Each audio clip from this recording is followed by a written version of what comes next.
Episode 52, screens attached. He practiced that word. I ain't practiced shit. Don't lie on me. I didn't practice nothing. Oh, man. How y'all doing, man? Hopefully you had a good week. A lot of politics happened. A lot of, what would you call it? It wasn't really me. I don't really keep up with the other type of stories. Most stuff we keep up with is political. Yeah. There's still a lot going on. Yeah. They're still talking about the Will Smith shit. I don't know why. But still talking about that. Well, we'll get into that a little bit later. But yeah. I guess we should go into the first story, which is, lo and behold, we have the first black... sorry, not even starting with that. My bad. First, we're going to start with the recent reports or development of the case of Amir Locke, where we now know that no one will be charged with his shooting. I'm not surprised. I'm not shocked. No charges filed and no knock warrant killing of Amir Locke. Minnesota prosecutor declined to file charges Wednesday against a Minneapolis police SWAT team officer who fatally shot Amir Locke while executing an early morning no-knock search warrant in downtown apartment in February. I'm not surprised either. No value to your life. When we saw the video, we didn't watch the end shooting of it. We watched the development of how it happened, how they came in, guns drawn. He had a gun because they woke him up out of his sleep. He didn't point it at him at all, but they started shooting immediately. And then it's like, we had to make a quick decision in 0.5 seconds, 0.2 seconds. We had no time to think. We saw a gun. We had to react. So we knew they were going to find a way to get off. But they not getting off civilly. They're going to have to pay some money. What is the money? I mean, is that all we worth? We worth more dead than we are alive. That's the only thing we get out of it is money. That seems to be the thing. Kill a black person and then you'll receive some money. Well, this is kind of what America's kind of been built on the last. I can't remember. I don't remember the first case where someone was awarded money for being killed by the police. I wonder when that case first happened. When was the first case of that? Who won that first case, at least monetarily, for being killed by the police? I'm gonna look that up at some point. But like I said, not surprised by this. I expected it. I do expect that they will at some point. There go Ben Crump ass. State prosecutors in Minnesota announced today they will not file charges against a Minneapolis police officer who fatally shot Amir Locke while executing a no-knock warrant in February. The officer fired just seconds after the SWAT team went inside. Prosecutors said Locke was holding a gun when he was killed. We're standing by to speak with Amir Locke's mother, but first, Alex Perez reports from Minneapolis. Tonight, prosecutors say no gun was pointed directly at Officer Hanneman. That portion of the video has not yet been released. The ordeal. Well, yeah, they said that when he was laying down, when he was getting up, the gun was pointed to somebody off the camera. But that video, that officer has not been released yet. Unfolding in less than 10 seconds, a police body camera video shows officers using a key to quietly enter the apartment, then announcing themselves. Police search warrant! Police search warrant! Locke on the did express today sympathy to the Locke family, but they say the officer acted lawfully and any charges simply would not hold in court.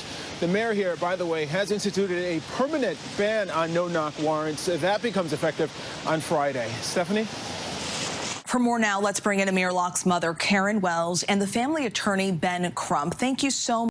Let me tell you something. Ben Crump, that's a busy man. He was just in Florida. I don't know what state was in. The case where the 14-year-old kid fell off of a ride and plunged to his death. I think it was in Florida. He was there representing that family. Wow. So, hey, we say what we say about him. He definitely is an ambulance chaser, but he get every last one of them ambulances. He catch every last one. Much for joining us. Karen, let's start with you. Minnesota Attorney General Keith Ellison spoke with you before the state made the announcement today that they wouldn't press any charges against that officer that shot your son. Tell us, how did that conversation go? Well, he basically explained to us that they were not going to bring charges against a police officer. I listened to him. I responded back and I told him now that he's done his job as Amir's mother, I'm about to do my job. And I reiterated to him that I was not disappointed. I was disgusted with the decision. And Karen, first and foremost, we want to express our sincere condolences for the loss of your son. I can't even imagine that pain. But Karen, you've vowed to keep fighting this decision. You want no-knock warrants banned in Minnesota in the name of your son. What is your message for public officials in the state tonight who have a say in making that happen? I believe that no matter what party line you're on, or no matter if your seat is up for re-election, that my son was a human being. He was also a resident of the Twin Cities. He was born and raised in Minnesota. And I feel that in order for us to all, across the party lines, we need to come together and realize that no-knock warrants are not good for the police officers. They're not good for my son. They're not good for anybody else, because in the end, it doesn't do anything. It brings harm. It brings death, which is what happened with my son. So now they're trying to get rid of to permanently ban no-knock warrants. They'll give them that because they'll just go when they want to go. I mean, when you say no-knock warrant, how many times have we seen these officers go in somebody's house with no warrant? Yeah. They get a warrant after they already broke in. Exactly. They do. They do what they want to do. They'll get rid of it publicly. But behind the scenes, they're going to do what they want to do. They'll just kick in your door, and then after they kick in your door, get a warrant from the judge. No, it wasn't a no-knock. I just, we just went in like normal. We had a normal warrant. But as you can see here, we're going to talk about, since we're talking about the death of black people being not getting justice, we have to talk about the people that act like they want justice, but really just want money. Oh, Black Lives Matter? Using these people's names and likeness to get funds, donations. It's that I saw somebody say these people should not be allowed to walk around black people. When they're around black people, it should be either ass whoopings or constant shaming on them. Because they don't really want to be around niggas. Don't get it twisted. These people at the head of Black Lives Matter, they don't want to be around niggas. That's why they move out and get mansions and shit. They don't want to be around you. It's too dangerous for them. They need protection. They need security. They're protected people. They need to be protected. They're a protected class. Yeah, they've turned themselves into a protected class. So, Black Lives Matter. Exposed. Is it really exposed at this point? Because it's like exposing when something is hidden. This ain't even hidden. We already know. Or you should know. So this, if I'm not mistaken, this is the same guy, Sean Campbell, who wrote this article. This is the same guy who wrote the other article exposing the murky finances of Black Lives Matter. I think he wrote that article as well. So he owned them. He definitely smelled blood and he a shark. He owned them. Black Lives Matter secretly bought a $6 million house. Allies and cities alike have questioned where the organization's money have gone. He wrote a very long, detailed article of instances where they tried to hide purchases, connections they have to certain people, family members, the whole family tree got a job. When we reported it last time, we just did the baby daddy. Yeah, it's much farther than that. Yeah, it's a bigger. The mama, the sister, there's other branches on the tree. Yeah, so I'm gonna read some of this article. I'm not gonna read the whole thing. It's really long and detailed. You should really read it yourself. Now, the video he's gonna talk about in this beginning has been deleted from her personal YouTube channel, but we'll get to that. You see here, on a Sunday day late last spring, 3 leaders of the Black Lives Matter movement, Patrisse Cullors, Alicia Garza, and Melinda Abdullah, sat around a table on the patio of an expensive house in Southern California. The women were recording a YouTube video to mark the first anniversary of George Floyd's murder, and they discussed their racial justice work and the difficulties they had faced over the year. Now listen to, we can't even see the video once again because they deleted it. So on the anniversary of George Floyd's murder, that led to them getting 90 million in donations, or however they got 90 million. They had 60 million left after they spent some. So on the anniversary of his death, they sit on a table at a $6 million mansion talking about how hard things is for them. Yeah, it's so hard for you that you gotta Buy mansions. you got mansions. 12 and- rooms in it so you can have some space and security. Like, Nah. think about the optics of that for a second. I don't even know how this video was uploaded.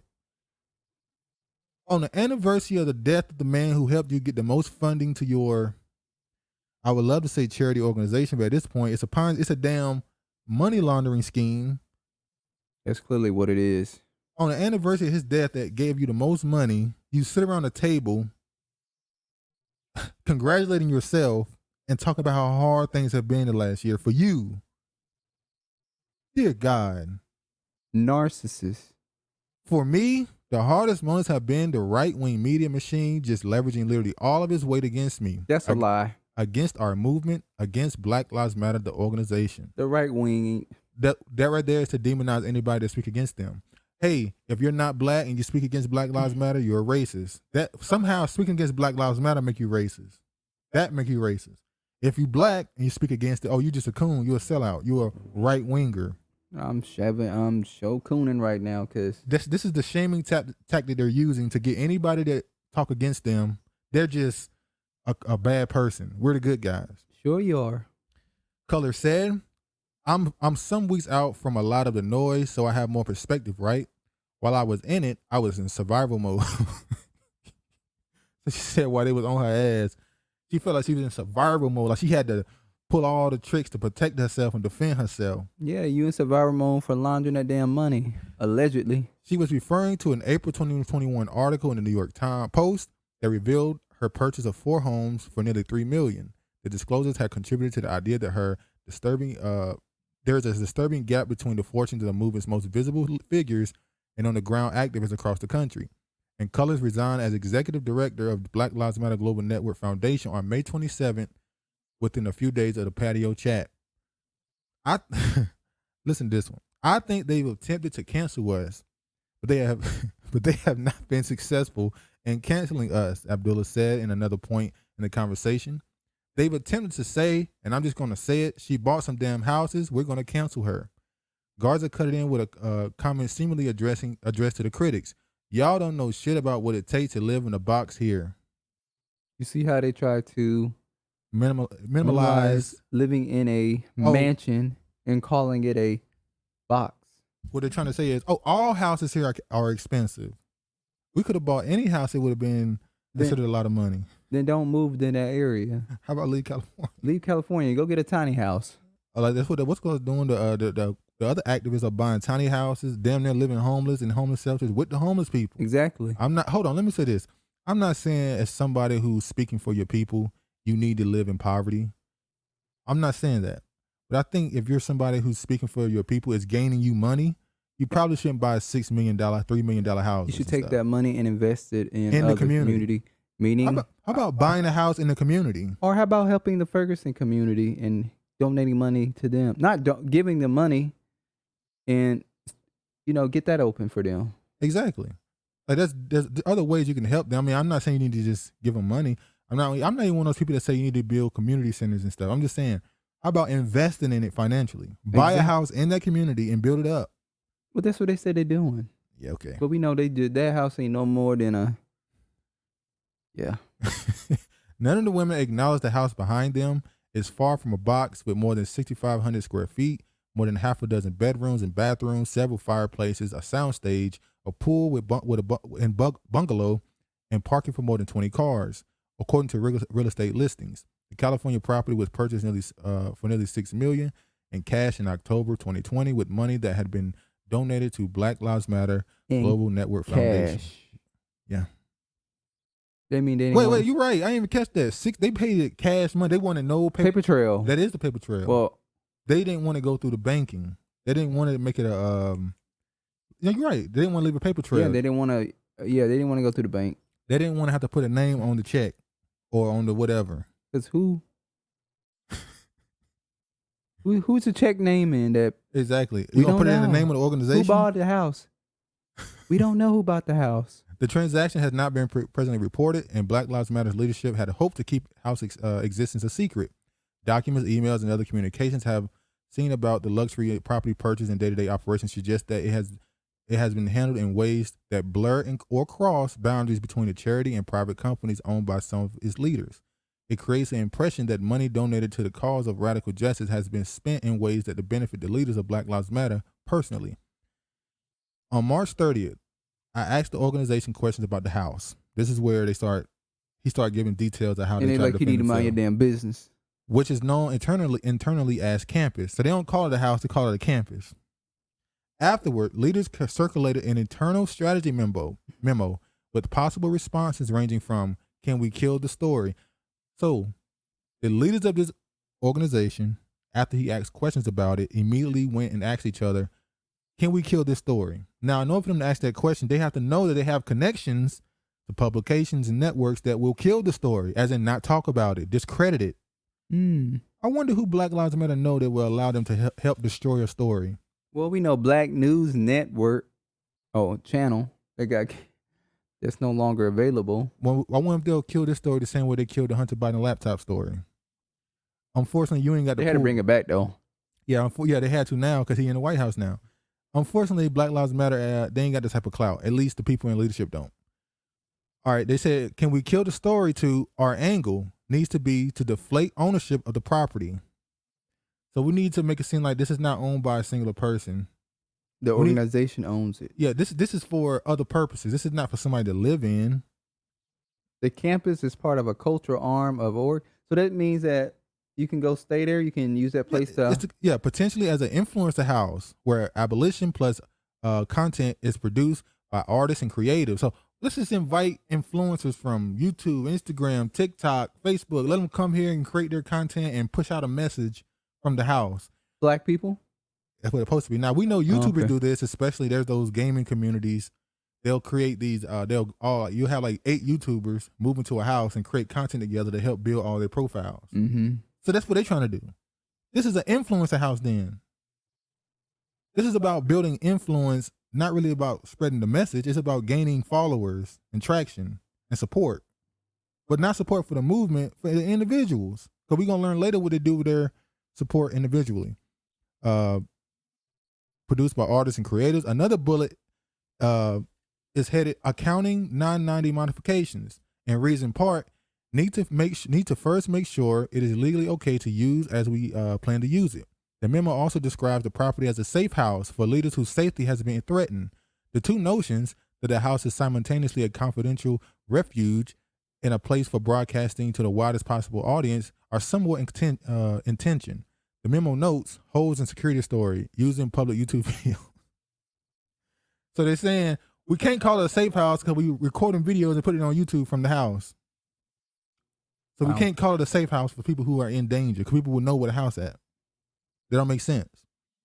In an email statement, April 1st, Bowers, a Black Lives Matter Global Network Foundation board member, said the organization bought campus with the intention for it to serve as housing and studio space for recipients of the Black Joy Creators Fellowship.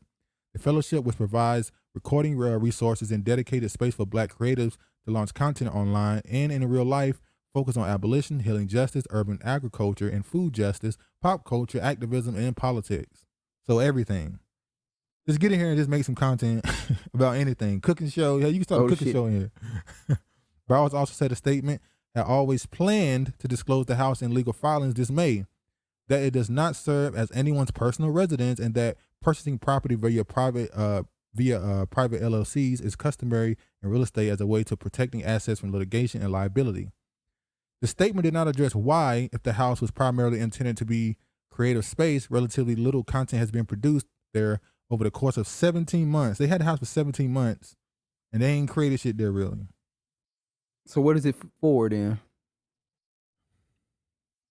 I think it's just a little what do they call it? A little escape for get-together? them. Yeah, a little get together for them. It's their headquarters.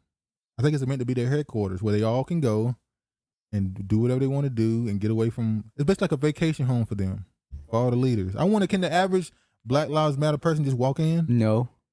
A person who's associated with one of the chapters, but they kind of just No. Can they just walk in? No. No. So that means it's meant for the leaders, quote unquote, to have a little vacation home. A little rendezvous. I'm trying to get to the part. Where is it at? He started talking about how this maybe has something to do with their tax exempt organization, how they might hurt them. All right, here's another one. George Floyd's death triggered an outpouring of contribution to Black Lives Matter Global Network Foundation. And in October 2020, the organization received an infusion of $66.5 million from its fiscal sponsor, an intermediary commonly used by fledgling nonprofits to process donations. 2 weeks later, a man named, I think that's Diane Pascal, ain't it, purchased the 7-bedroom house that would become known as Campus. According to California business registration documents, Pascal is the financial manager for Janaya and Patrice Consulting, an LLC run by Colors and her spouse, Janaya Khan. Pascal is also the chief financial officer for Trap Hills, a nonprofit led by Damon Turner, the father of Colors' only child. You keep it in the family. So the same dude who runs their money for the Black Lives Matter Global Network Foundation also runs her consulting company, also runs her baby daddy's company. So he's their money man. He's the one who hide the money for. He ain't my money man. Within a week, Pascal transferred ownership of the house to an LLC established in Delaware by a law firm, Perkins Coie. There's a lot of things that go with Perkins Coie. Delaware is where, who's from Delaware? I think it's that old ass man in the office right now. Yeah, Joe Biden is from Delaware. Perkins Coie is the company he used to defend his win of the 2020 election. Perkins Coie is the one who helped do that. Hold on, let me see how Mark Elias, who was on the board, who's a partner at the firm, Perkins Coie, sealed Biden's win in court 64 times. When Joe Biden was inaugurated as the 46th president of the United States, Mark Elias, I don't know how to say that, watching at home on television, didn't celebrate, at least not exactly. I exhaled, he told with a laugh. So he's the one who helped him do that. Perkins Coie is also connected to Hunter Biden. So this one right here is going to be a little, just hold on. The Biden Foundation used office space within the law firm Perkins Coie, then shares office suite with Hunter and Godwin Dong. This one, okay. So Hunter Biden, who has ties to companies that are connected to the Chinese government, he was working in the office space with Perkins Coie, even though they were saying how they're not connected. They're connected. They're connected. Like, watch this right here. Perkins Coie office in Beijing. So Perkins Coie has offices in Beijing and Shanghai, which is not insane. Specializing in intellectual property cases and partnering with CCP PLA-tied Shanghai University. Okay. You see here, Perkins Coie strengthened its position in China with new intellectual property agency, new Shenzhen location, and expanded Beijing office. John Podesta is on board of director for dark money litigation of advocacy nonprofit Democracy Forward, charged by Mark Elias. So a company that he believes is being used to manage the money behind the scenes for Democrats, started by John Podesta, is chaired by a lawyer, a partner of Perkins Coie. Stacey Abrams is a board member of Center for American Progress, founded and chaired by John Podesta. Okay, and look at this. Now this is showing right here that China-U.S. Exchange Foundation and United Front lobbying laundering in American politics. So they believe that this company here, American Progress, was being used by China to lobby, influence in America. So the company that Stacey Abrams was a part of, that John Podesta was a part of, they believe is pushing influence in America. And look at this.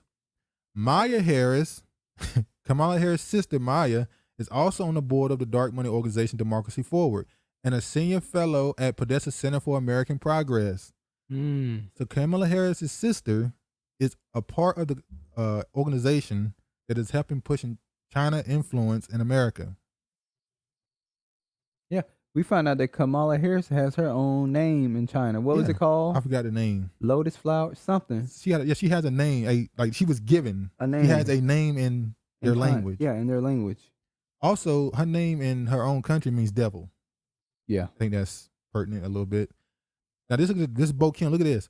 This guy had been working at Perkins Court for 20 years. Suddenly he was hired by TikTok as Senior Counsel of Privacy and Regulatory Affairs. Trump tried to ban TikTok, which was sued for stealing kids' data and sending it to China. Perkins Court partner Chung, his client Chinese drone maker, been blacklisted for human rights violation in Xinjiang. So this is connections to the companies. Interesting. Hunter Biden requested keys for new office mates Joe Biden and Gagwin Dong, emissary and CFFC chair Ying Jim. Basically, this right here. I'm going to show you this right here. A source familiar with Biden Foundation told Fox News that they used office space at the time in WeWork space near the White House and in an office within law firm Perkins Coie, saying there was no relation to the office space at Rosemont Seneca within the House of Sweden. They really expect us to believe that. Basically, what I'm getting at is Perkins Coie is a part of this whole Hunter Biden situation.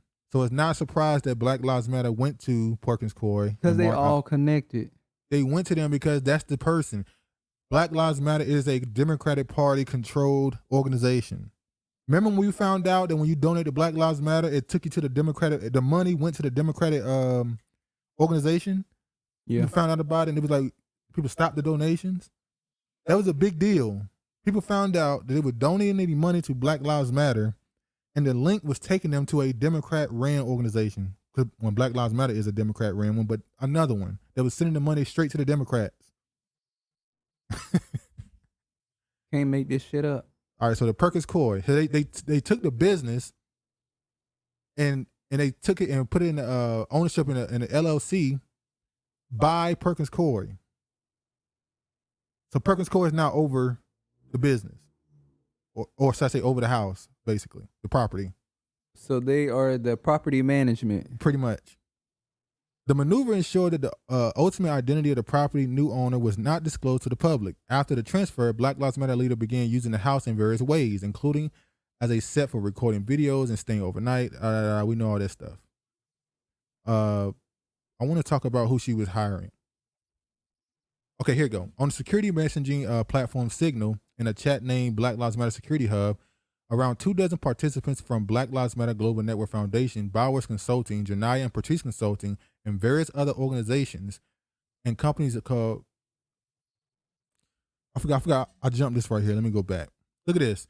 The property's upkeep, cleaning, pool maintenance, security has been handled by a loose mixture of people working for Black Lives Matter Global Network Foundation, Janaya and Patrice Consulting, and Bowers Consulting Firm or other entities. So the house's cleaning, pool maintenance, and security has been covered by companies that they own.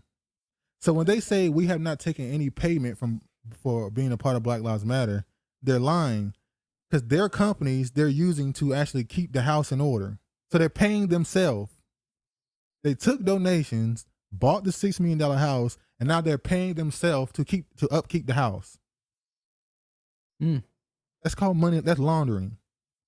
You're paying yourself to upkeep a house that you use donations to buy. What? Your brother is security. Your mama is the cleaning lady. Your sister is the cleaning lady. Okay. Wow. I said, where's the father? Oh no, they probably don't fuck with him. He probably either he not in her life and they don't fuck with him. Or you know what he said. Or he the one that's saying y'all some rotten niggas. You know what you're doing is wrong. And they cut him off. Now look at this.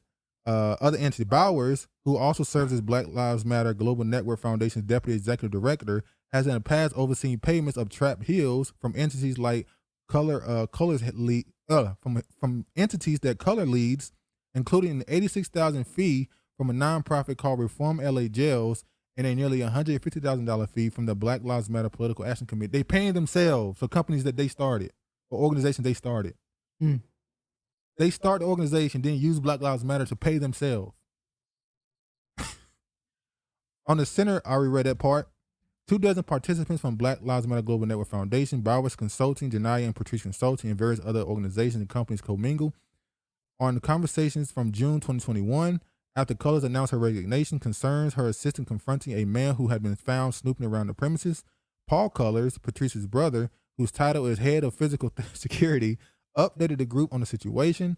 Earlier entries in the Signal chat show him performing the same role for properties Colors purchased with her own funds, which she has said come from her book and media deals. Other internal records indicate Colors' mother was approved for cleaning job at the campus and that Colors' sister signed the same kind of non-disclosure agreement as other employees at the property, although it's not clear if the sister worked there. So she signed a non-disclosure agreement, but you're not even sure if she even worked there. So she's contractually not allowed to say anything. That's what it The sounds like. sister can't say nothing. She made her sign the contract. You can't say nothing. So she probably don't even work there. She probably just made her sign it so she can't say nothing about what's going on. So you can go to this video. He break it down all the way. Let me say that video. You can go to this article.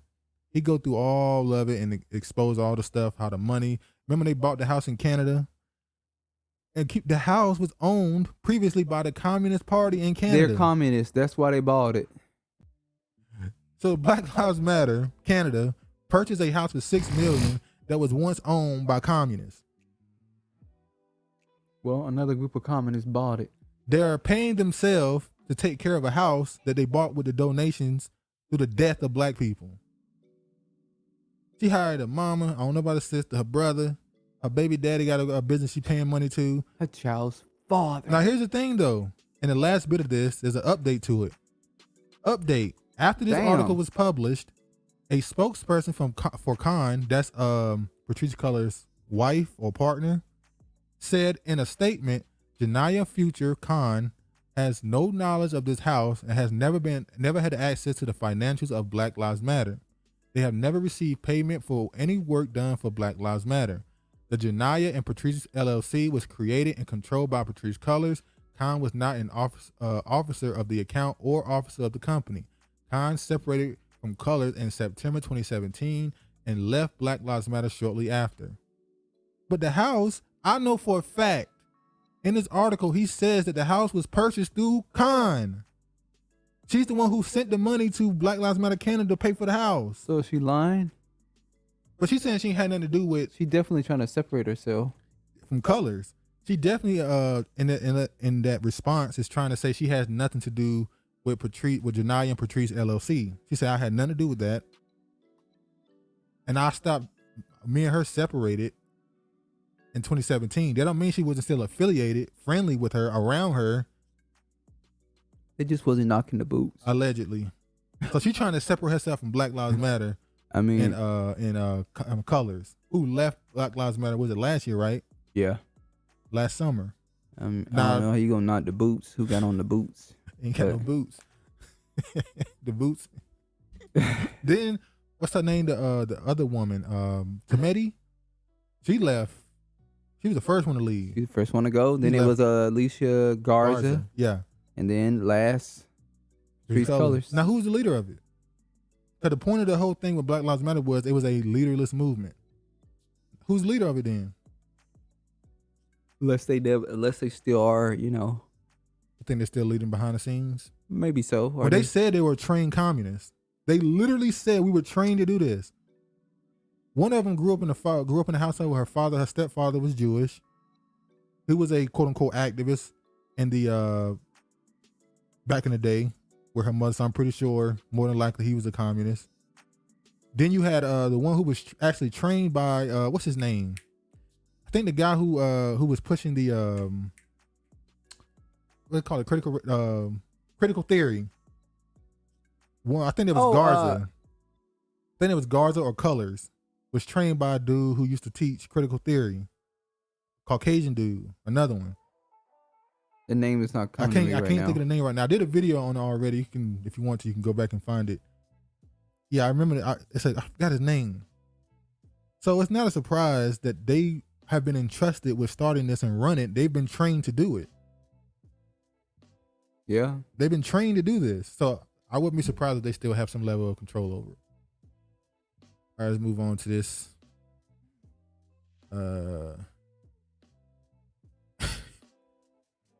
You already know the right wing was on them. See right here, Black Lives Matter tweeted 2021, December 2nd, capitalism doesn't love black people. Mm-hmm. And then Black Lives Matter used donations to buy $6 million Southern California home. Funny how that just came around in full circle. Let me see, what was this? Oh, this is the guy who wrote it. Yeah, Kevin Campbell. He went through detail of how they try to, pretty much. He also said in his article they hired a private investigator to pretty much look and find stuff on the people that was looking into what their finances. So reporters, Black Lives Matter leaders hired a private investigator to do work on reporters that were reporting on them. That's something companies, Fortune 5. Go ahead. Oh, that's something they can blackmail them. Either that or they're going to expose it, to discredit them. Which I think they would keep the information and threaten them, to blackmail them, like you said. To blackmail them. Most people who do that, most companies that do that are not saying about Black Lives Matter, Fortune 500 companies. Countries that's worth billions do that to make sure you don't mess up the money. They let you know behind the scene. It's a $1 million corporation. It's a company. It is a money laundering company. George Soros is funding them. So exactly. Hold on, let me. Oh, this is more stuff in there. The transaction who has not been previously reported. We already went through all that. I saw this right here. People that were trying to defend Black Lives Matter. And this woman here said the Black Lives Matter stuff is complex because most of us would have no clue how to manage an organization that oversees millions of dollars. Running an extremely small business is frankly too much for me. So are we making excuses for them buying a $6 million house using donations for an organization? Well, this person here said, an 8-year-old Girl Scout knows you don't take Girl Scout cookie money to buy a $6 million mansion. It doesn't require business one-on-one to know it is unethical to gain money through a non-for-profit and use it for personal gain while simultaneously not helping Black Lives Matter. When I saw these defenses, well, we know where the money was going.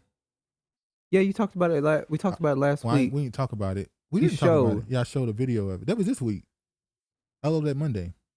Oh yeah. I forgot to put it up. Basically, I went through the list of all the things that Black Lives Matter was funding. A good chunk of it was transgender, gay, and Pan-African organizations. Yeah. And it's like, why in the world is the man in Ferguson, Mike Brown Sr., asking for money for Ferguson? The community and he still center gave it to him. Won't give it to him. That was not part of the Tamir Rice's mother and I forgot the other woman who she's the two women, Tamir Rice's mother and the other woman, they came out asking for help and they still ain't got it. But you can give money to these other organizations that have nothing. Okay. Nothing for the black family. It's insane. You see nothing. You saw nothing on there supporting black family, did you? Yeah, you're not. This is when they reported on the Black Lives Matter sent millions to Canada charity to buy a mansion. We talked about that. Now this right here. They ain't the only one stealing. College professor who started Philando Castile charity accused of misspending donations. Well, that's what they get for letting her start it. AG Keith Ellison wants to know what happened to $120,000 unaccounted for. Let me tell you something. She donated it to a white supremacist group. That's what she did. Hold on. I think that woman took that damn money. Went to casino. And had her some fun. The way she responded to this with very look is already gone. You know, girls just want to have fun. What seemed like a heartwarming story following the 2016 killing of Philando Castile has erupted into a legal dispute, with Minnesota's Attorney General alleging in court documents that a local community college ethics professor misspent some $120,000 in donations that were supposed to erase public school lunch debt. Attorney General Keith Ellison on Thursday filed an enforcement action in Ramsey County District Court against Pamela Fergus, who received local and national attention several years ago for raising more than $200K in the name of Castile, a school cafeteria worker who was fatally shot by police officers during a traffic stop in Falcon Heights. In the court papers, a statement Thursday, Ellison alleged Ferguson, through her charity, Philando Feeds the Children, and even named it after him, Philando Feeds the Children, And took the money and, you know, breached charitable trust by only donating about $80K to St. Paul Public Schools. The rest has not been accounted for. Ellison alleges all of the donations raised via online crowdfunding were initially deposited into Fergus' personal checking account. Ellis' office alleged that Fergus failed to register the charity properly, failed to maintain proper records, and ultimately failed to account for the remaining $120,000, refusing to allow investigators to access to her bank accounts, and eventually invoking her Fifth Amendment right to not speak to investigators to avoid incriminating herself. She could not be reached for comment Thursday. which lets you know she took the money and She spent took it. Yeah. Look at this. That's what they do. They profit off of you. They say here her initial goal with 5,000 via ucaring.com was soon shattered. And in interviews, Fergus said her goal for relieving student meal debt at J.J. Hill was soon to be expanded to wiping out all such debt throughout the St. Paul public school system. Initially, Fergus, who didn't know Castile, had the blessing of Valerie Castile, Philando's mother. She called me on the phone and asked if she could raise money for the lunch debt. Valerie Castile said in an interview Thursday, I was like, sure, of course. At what point in 2017, Valerie Castile met Fergus and some of the students in a hug-filled celebration of the money being raised, according to news reports, where Fergus presented a $10,000 check to J.J. Hill. But Castile's faith in Fergus didn't last.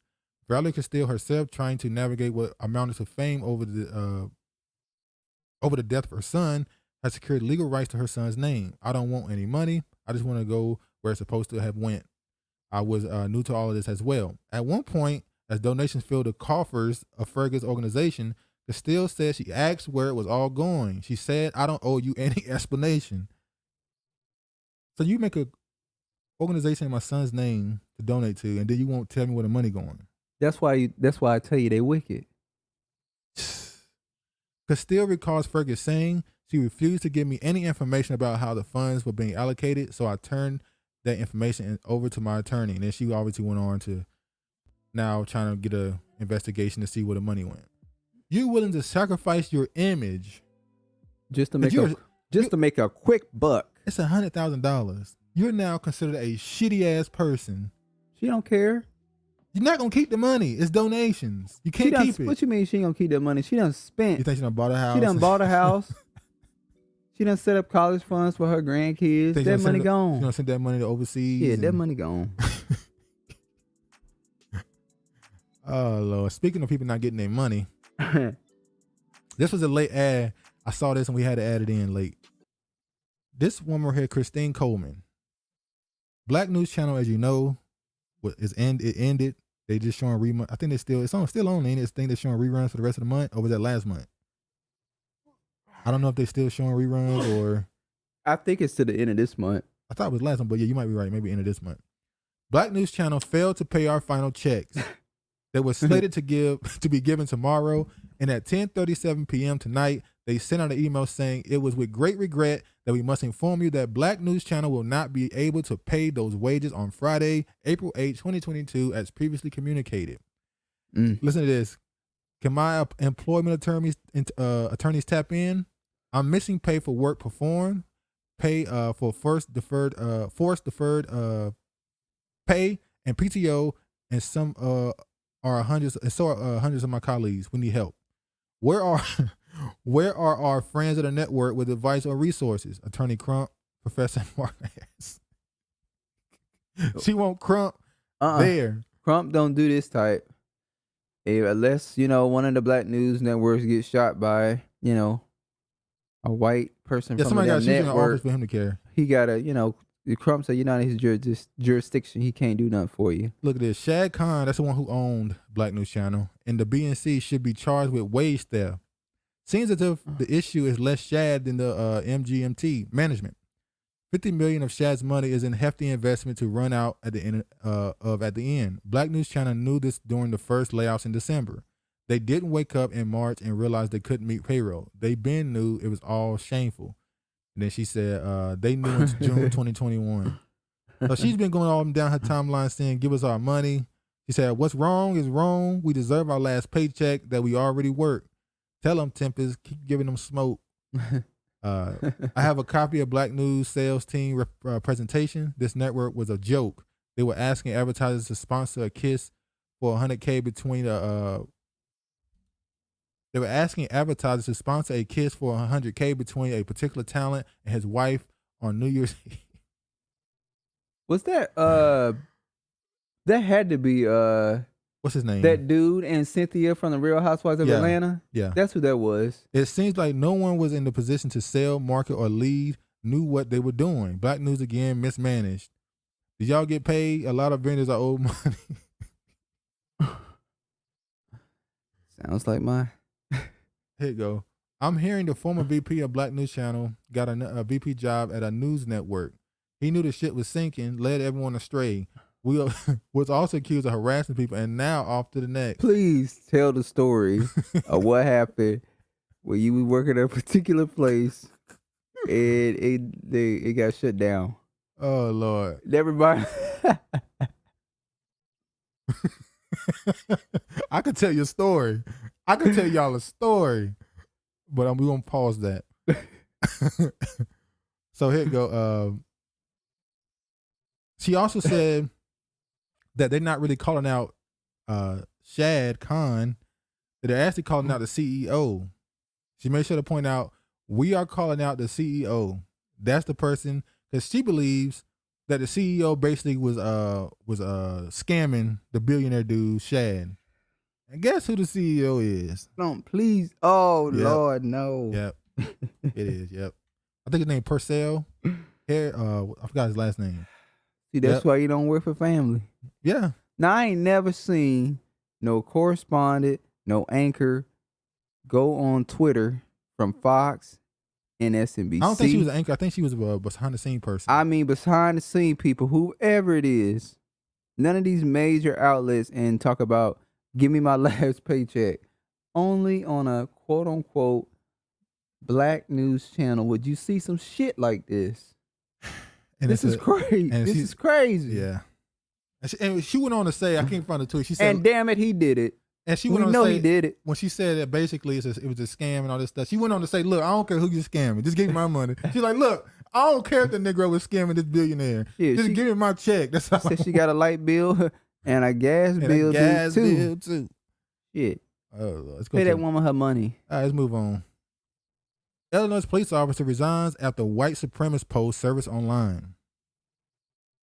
You had a police officer online saying that when he gets power, hate crimes are going to be, he's going to push for more hate crimes. He said, when I seize power, hate crimes will be encouraged, the Gab account researchers connected to Nicholas said. Many of Nicholas' alleged posts discuss killing black and Jewish people, the same people he has sworn to protect for nearly 2 decades. He was a cop for 20 years. How many people he arrests? You got to go back to every last case he's been a part of now. They got anything to do with black people, and you got to do something with that case. Well, how that got to do anything with Jewish people? Because he He mentioned said named something- Hitler. No, he said something about them too. Apparently, Where? many of Nicholas' alleged posts discuss killing. We already read that. I have a metal stamp. I think I'll stamp 1488 into every N-word quarter I get. Another of the Gab post read, easy.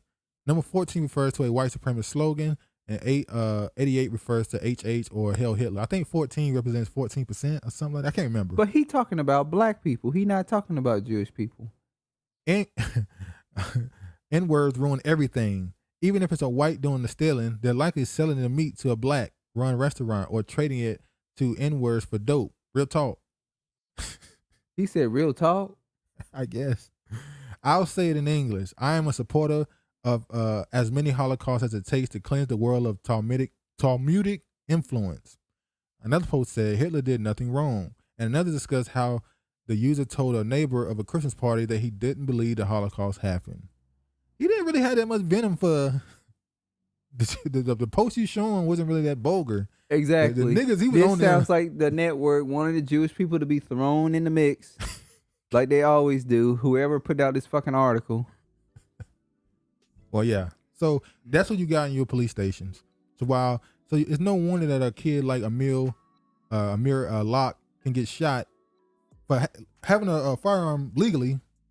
He had a whatchamacallit for it. So it's not like he was wrong for having it. So what happens when a cop like that walk into the room and you got a gun on you? His first instinct gonna be shoot you.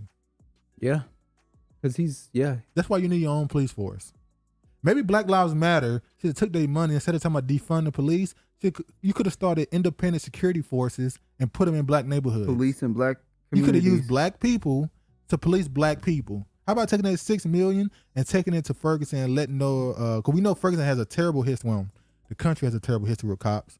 But Ferguson in general, it has a history with police. How about going and starting a security organization there to police the locals? Hey, Jews do it. Yeah, they have their own police forces. We saw that in Texas when that attack happened in the church. Remember when that dude ran up in the church? They had their own police force. In New York, they had their own police force. So how about instead of wanting to defund their police, how about put money towards your own? Wherever they go, they had their own community. They had their own police force. Good job. What are you supposed to do? How about instead of taking that money and buying $6 million houses out of the damn country in Canada?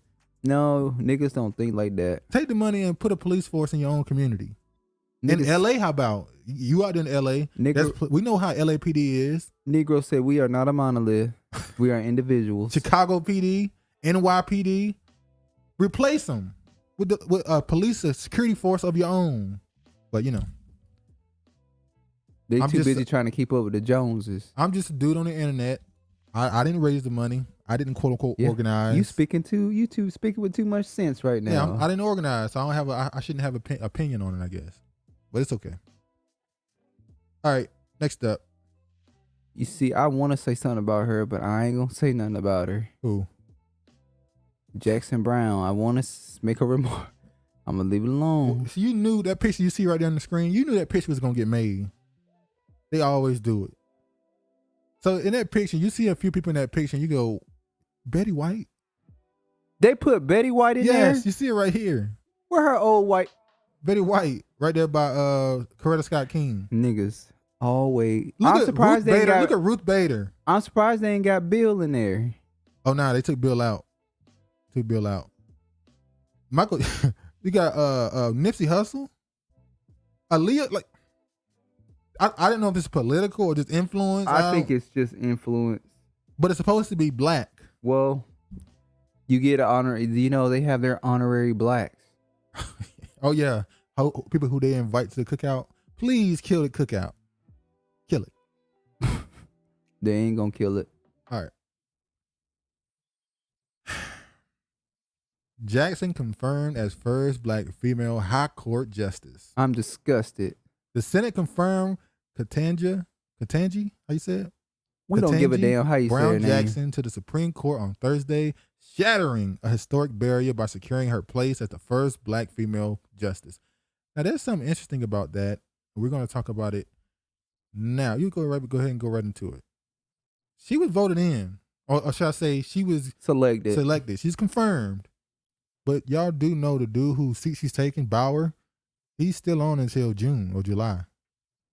So who they really want gone? So is it possible that this Bauer dude, who's a super liberal, could decide, I don't want to step down. I think I can last a few more years. And Mr. Clarence Thomas Now, Clarence Thomas has been in the hospital. We hear what's going on with his wife, texting the damn what's going on with January 6th. May decide to step down because of health issues or because of his wife's connections to the insurrection. And what have we been saying the last couple weeks?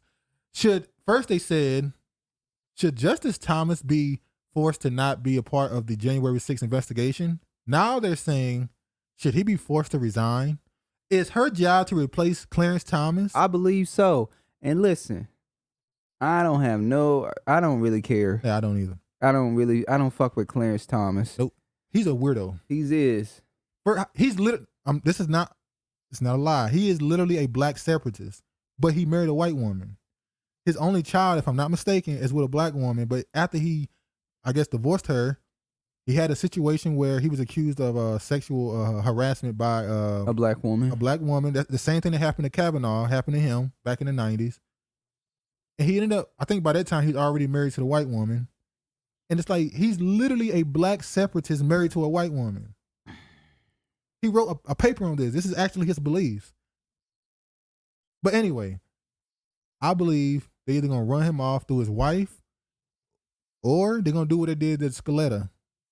The dude who went out to the cabin, the justice that went out to the cabin and suffocated himself, apparently. They're going to take Clarence out like that? Look that story up. Justice Scaletta, the dude who suffocated at a cabin, if I'm not mistaken, a hunting cabin or something. That's terrible. And the other justice, I forgot his name. Remember the other justice who fell while taking a walk and popped up with looked like somebody that beat the shit out of him? He fell off the side of the road. There was fell off the side of the road. There was a justice who went missing for a little while, popped up, and they said, oh, he fell. He went to the hospital and they say, oh, he fell. Looked like somebody beat his ass.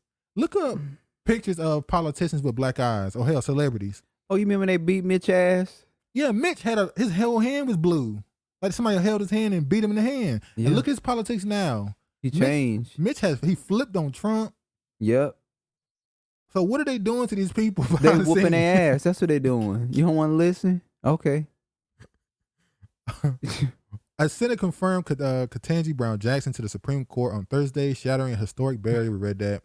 Cheers rang out of the Senate chamber as Jackson, a 51-year-old appeals court judge with 9 years experience on the federal bench, was confirmed 53-47, mostly along party lines, but with 3 Republicans' votes. Presiding over this vote was Vice President Kamala Harris, also the first black woman to reach her high office. I thought she was Asian. Now she's black again. They just flip-flop her. She's a flip-flopper. So there's 3 black men that voted on this. One of them voted against her getting a seat. We know who that was. Guess who it was? Tim Scott. My guy, Tim Scott. Now, when y'all said that, hold on. No. Quote, I'm unquote, just joking. He said, my guy, Tim Scott. I'm not serious, man. When some shit come out about Tim Scott, I'm going to throw it up in his face. I'm joking. Just like I do with Mayor Adams. I was joking because you keep saying that's my guy. 4:59, April 8th, podcast 52. It's going to come back to bite him in his ass, I'm telling you. And when it do. But it ain't going to bite me. I'm going to get his ass. How's it going to bite me when I'm just joking? Because I'm just going to say that's your boy. I'm going to say that's your boy, Tim Scott, like I do. Say that's your boy, Mayor Adams. What was that movie was that where he was like, what's up with your boy? What's up with your boy? He acting all cool. Oh, was that not, what's that movie? That's Norbit. Yeah, Norbit. That was Marlon. What was it? You know, he was messing around with Respucia, big ass. What was up with your boy? He acting all cool all of a sudden. And right. She was like, I don't know, but let's get back to business. Look at this. On this vote, the yeas are 53, the nays are 47, and this nomination is confirmed. Look at him. And Cory Booker, I saw that video of him saying, they didn't steal our joy. I'm like, you know that speech he gave? They're not going to take this joy. And then she got in, they didn't steal our joy. Like, this nigga. Nigga look like the man. That's not. Look at Kamala. It's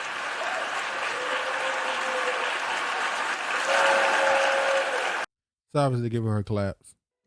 They knew that this is obviously going to happen. I'm still shocked it was her and not Childs. Everything, like I knew, it just lined up so perfectly. She was connected to Obama. She was getting pushed by the Republicans. I was like, she getting in, and then. No, we're gonna go with Brown Jackson. We're gonna go with the one who defend pedophiles, but. And then they did all that stuff to come at her, the Republicans, and then 3 of them voted for her. Which means they had to make a decision who's going to be the ones that vote for her. We're going to get it in. This is all theater.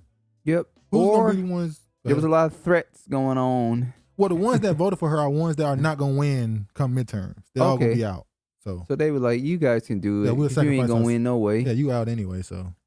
On this vote, the yeas are 53, the nays are 47, and this nomination is confirmed. All right. And they act like they didn't know this was gonna happen. This is make you mad. Yeah, that's when what really make you mad.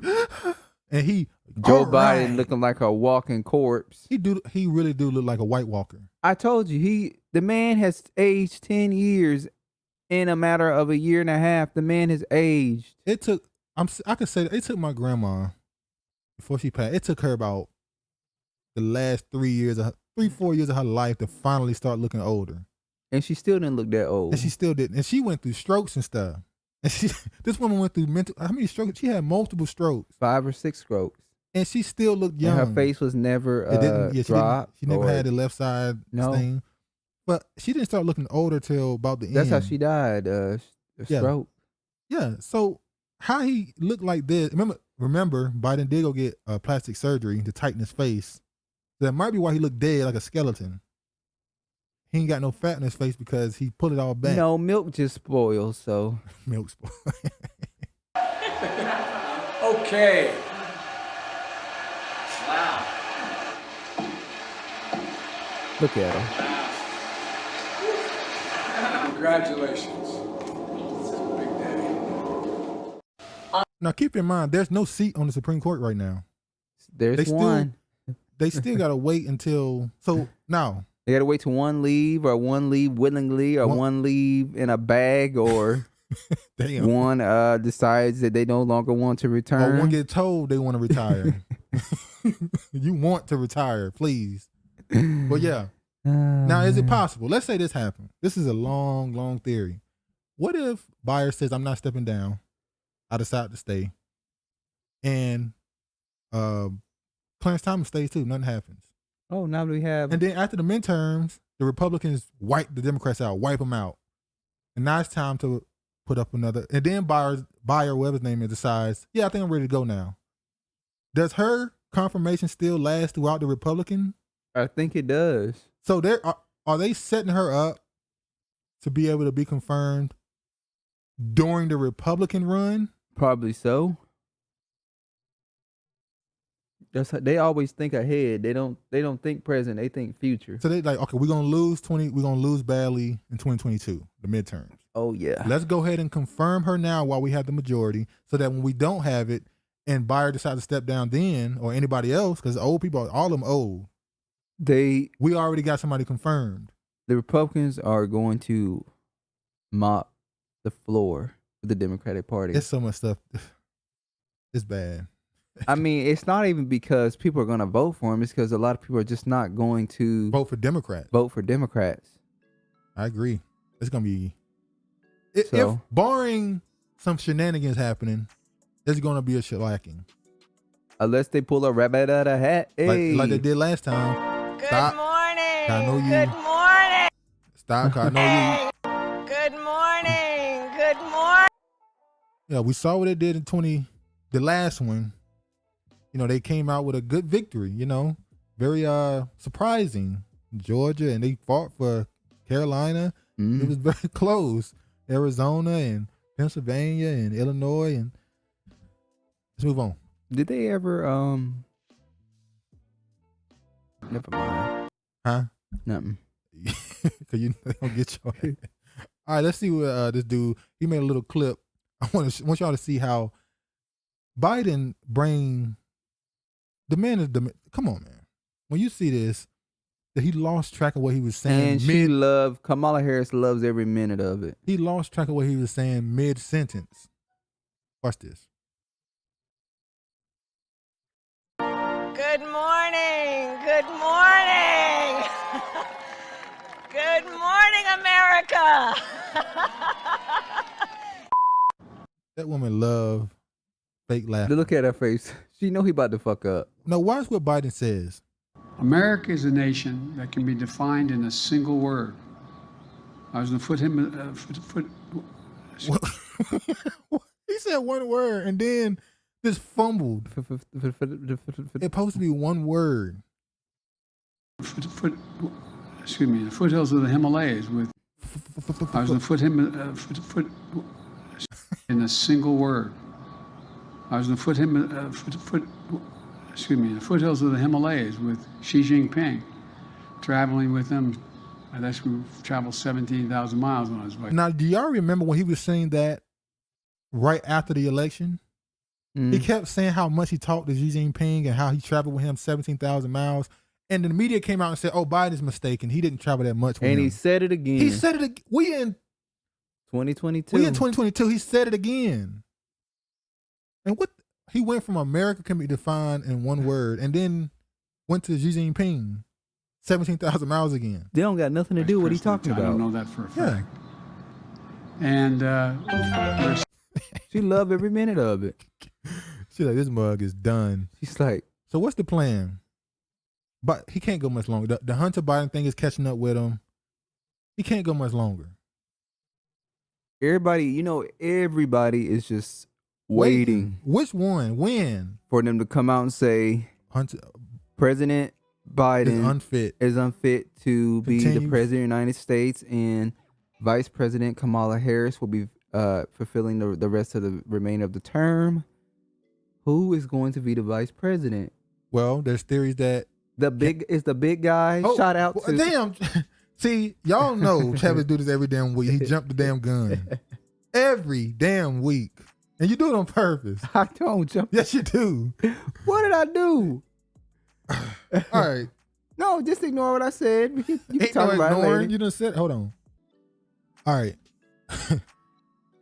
Okay. Kamala Harris get in. Is it possible her vice president could be Obama? It's nowhere in the Constitution that says that a former president, twice serving, can't be vice president. Oop. The problem is he can't run after he serves his vice presidential role. But if Kamala Harris becomes president, and she dies or something, can Obama be president? Not allowed to serve 3 terms, but we know behind the scenes he is. Can he actually take the role of president if something happened to her if he's vice president? That's the only question I got. But I'm going to show another clip of them pretty much saying out loud why they made Ketanji Brown Jackson why they making sure to make this a big story. And act like there's so much people against it. There's so many people in the Senate. The Republicans are so against this. This is a win for us. Watch this.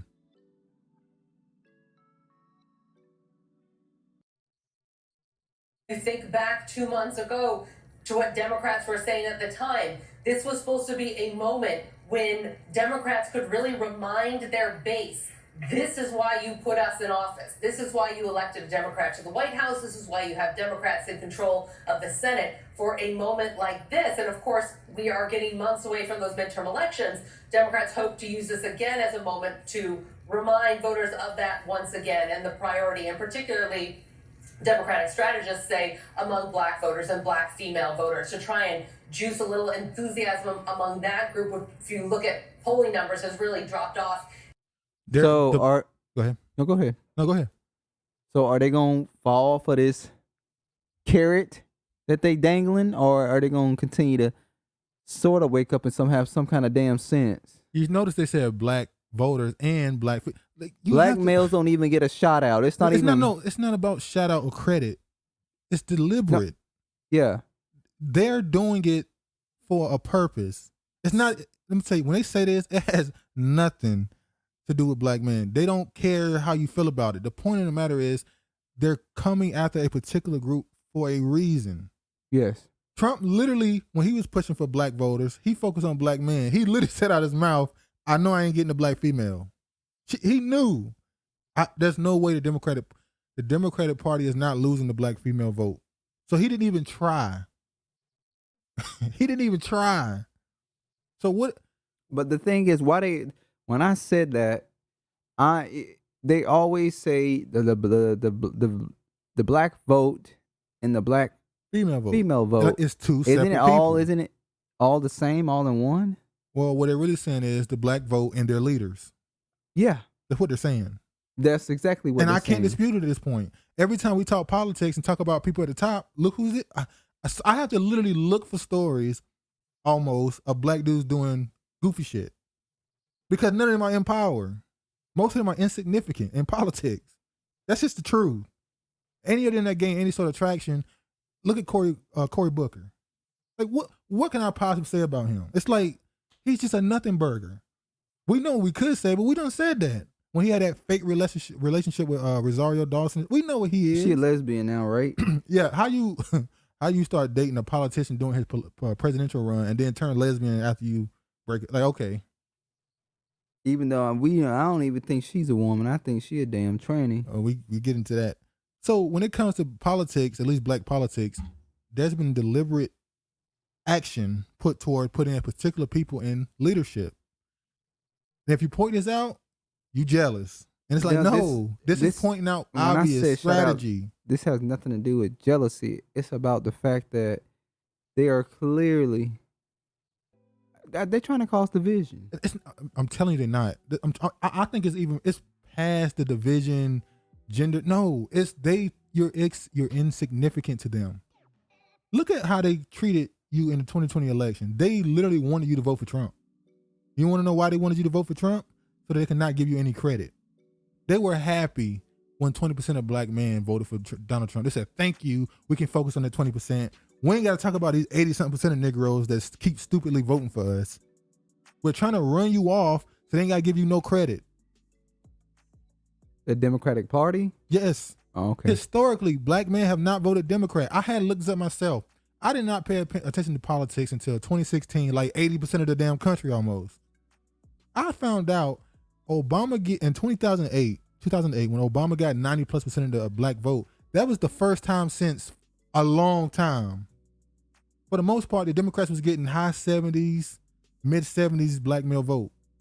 Obama came in, that's when it jumped up to 90. And literally the next year, next voting, 2012, it jumped right back down to the low 90s, high 80s. And now it's in the low 80s. Now it's going to go to the 70s again.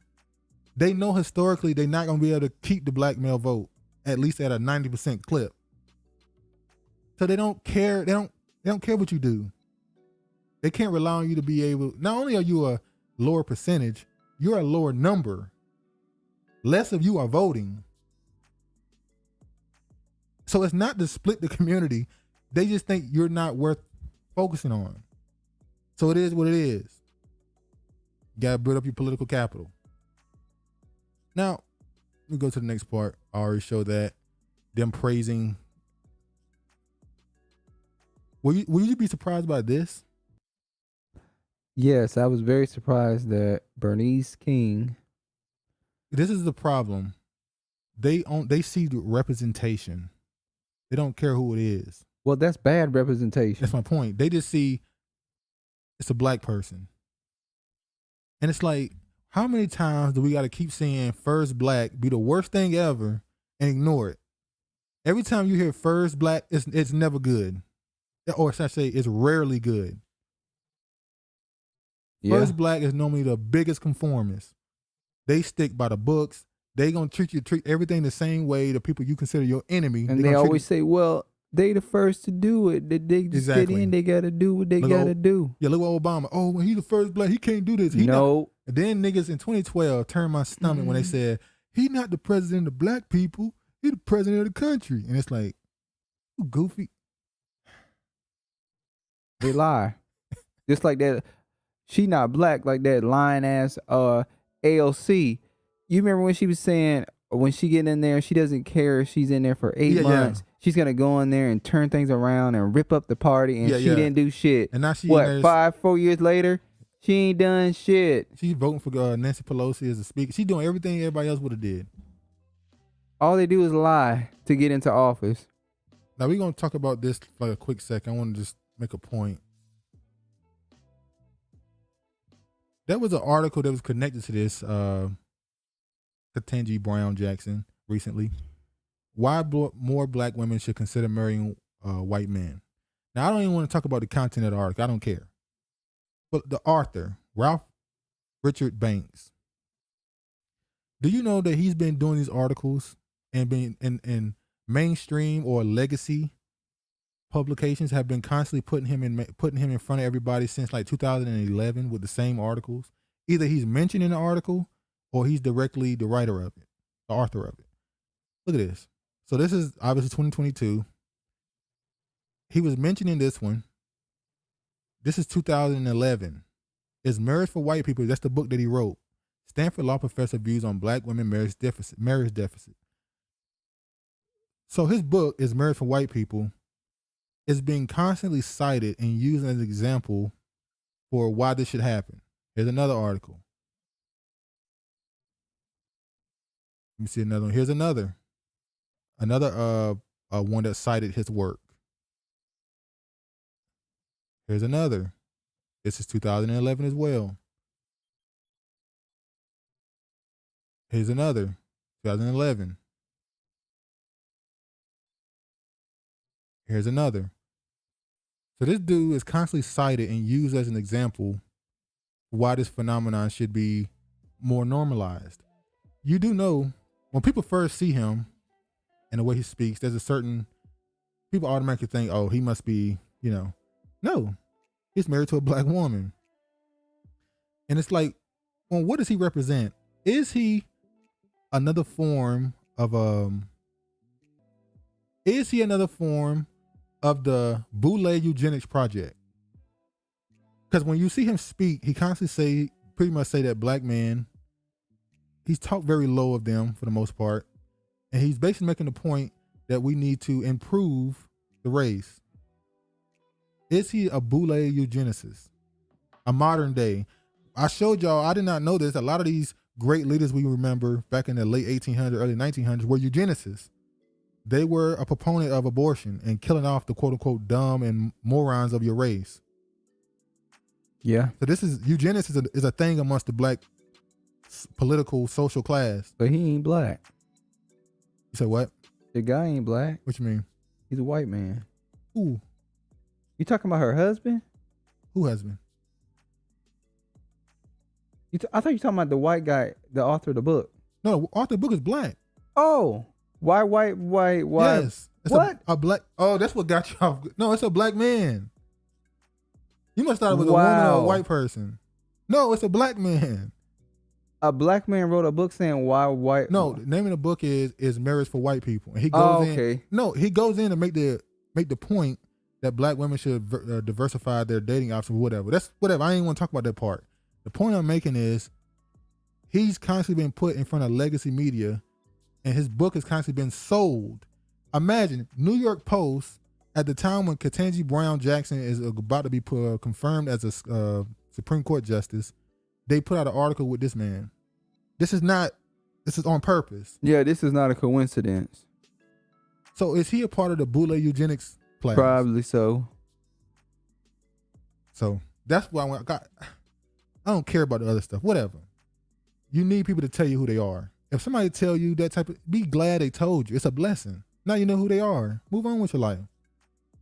But I believe there's a deeper reason why he's constantly been brought back to these publications and cited as an example for why they should do that. But that's another one there. Everybody got to show that one. Speaking of this, I wanted to show this. Did you see this one? No. So there was this guy. She is a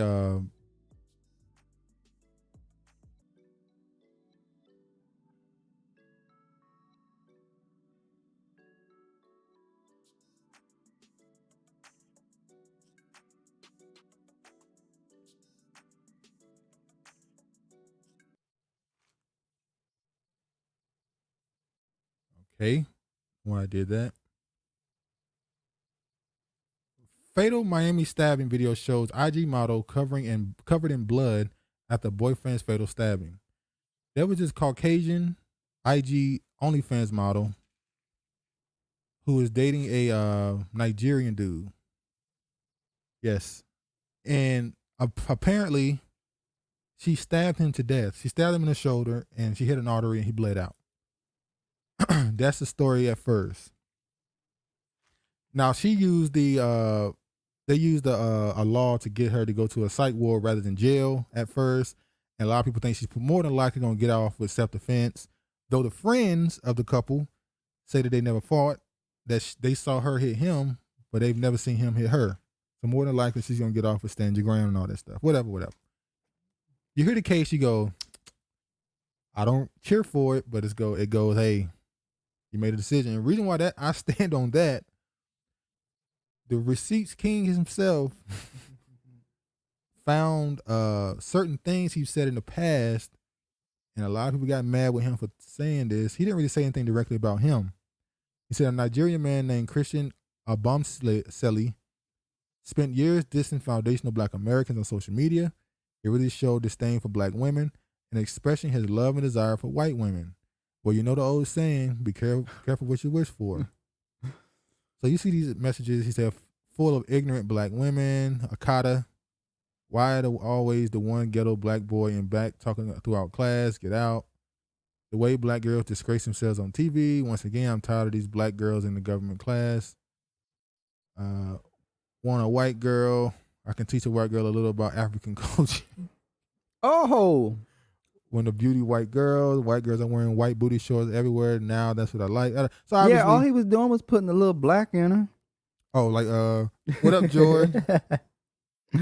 All of them African. Putting that little black in them, gonna get your ass killed. George, what you gonna say about this? I want to see what you're gonna say about this. Girlfriend allegedly stabs boyfriend to death, currently facing no charges. Now, the quote tweets from that tweet are, they very angry. They saying Tariq is disgusting for making. No, he's not disgusting for pointing that out. They're saying you were cheering for his death, although he did not. That's not cheering for his death. They didn't really cheer for his death. That's a warning. That's a advisory. That's what that is. Be careful. We say the same thing to a Negro. They do the same thing in America. This ain't got nothing to do with him being Nigerian. No, it was just making the point. You say this type of stuff. Now, obviously, there was more tweets apparently that he spoke directly of Black Americans a little bit more. Maybe you see there he called him Akata. Hey, man. Jealousy is the second I saw that, when I saw that, I said, oh, this is gonna go viral. I already know it's gonna go viral because some Nigerian, some Black dude, quote unquote, who died at the hands of some white girl. I said, this one gonna go viral. And I'd be damned if it did. He started saying the justice for what's his name, whatever his name is, justice for him. You also saw people saying, hold your own nuts, ain't got nothing to do with me. I did see a lot of the people that defended him were not, for the most part, I'm not saying all, a lot of them were not American, the ones that were defending him. Like, he still deserves to not die that way. It's like no one says he deserves to die. It's just saying, he said he wanted a white girl. That's some crazy stuff to say that type of stuff, and then sometimes you speak things onto your life and that's how you end up going out. The point of the matter, you better protect yourself. Yeah, him getting that white girl put the nail right in the coffin. And the grass ain't greener. On the other side. They say, well, there's stories out there with Black women stabbing. Yeah, there is. Oh, we saw the story with a girl who met a dude on the dating thing and came over, she dead. He seemed like a nice guy, they said, and let him go home. No, I'm talking about the Black women stabbing Black men, killing them. Oh. Well, yeah. Hey, make your own decisions. Make your own decisions. Come to your own conclusions. Yeah, they be on. We all African, man. We all come from the Black woman, the Black man. So ain't no such thing as white people, Arab people, Asian people. They all African. Get your ass stabbed up. Don't mention my name. All right. Obama makes first public appearance at White House since 2017. That's a lie. That man be at the White House every day. The popular 60-year-old former president received a rock star's welcome in the White House East Room to celebrate the 12th anniversary of Obamacare. Don't people hate Obamacare?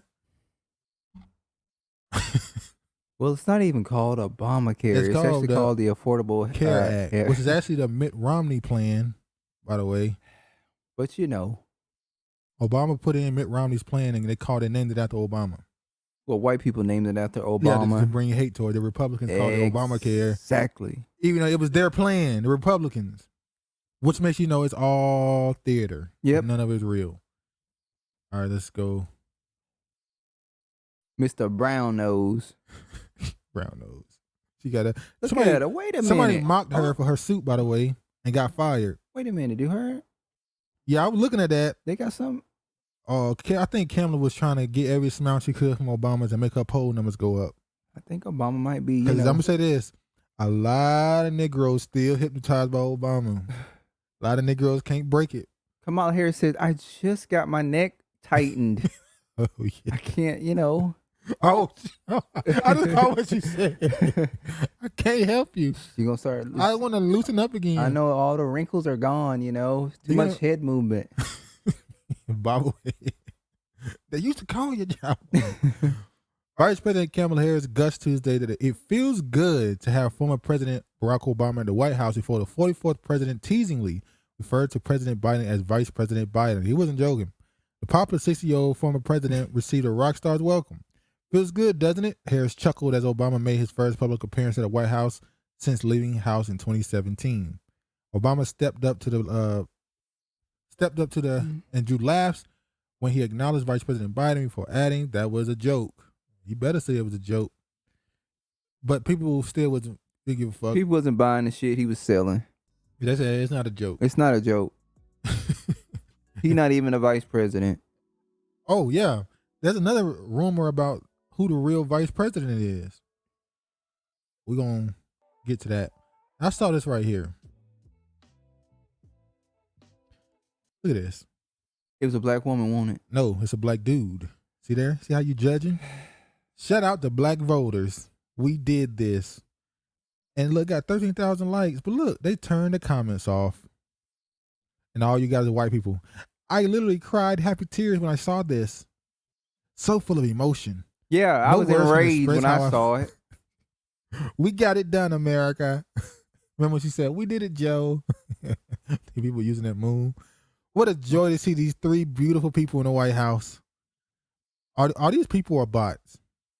These are bots because ain't no way in the hell somebody would say, see these three beautiful people in the White House. They are. There they are. All my presidents. Can't stop smiling. What a team. Love this picture. Oh my God. What an iconic picture. Ain't they called blackface? Who's in blackface? If you use ain't they called internet blackface when you use a black meme when you white? Really? So when black people do it, is it whiteface? No one cares. No one cares. All you see is these white people and a few sprinkler of Negroes in there being so proud and happy. But he turned the comments off to only people that follow. Now the quote tweets is different. The quote tweet said, "This is some bullshit." You know it. Now you know you putting up this shit was wrong. Yeah, Barack Obama returned to White House at first to Joe Biden as vice president. That was a joke. Let me go ahead and show y'all the video. The video, I put up a video earlier this week. It was sad. Shit's sad. The man was walking around lost. Like a lost puppy. Like, anybody want to talk to me? And when it really, as the old folks say, tickled me. Tickled me blue. I mean, tickled me pink. It tickled me pink. When he was coming up behind Barack Obama and Nancy Pelosi. Oh, yeah. And when she saw him, she just gave that face like. Like, God, get him out of here. Get him out of here. All right, let me show you. I'm an alcoholic. Yeah, Nancy Pelosi be having I'm not losing it. Nancy Pelosi be having vodka in them damn water bottles. Yeah, allegedly she do.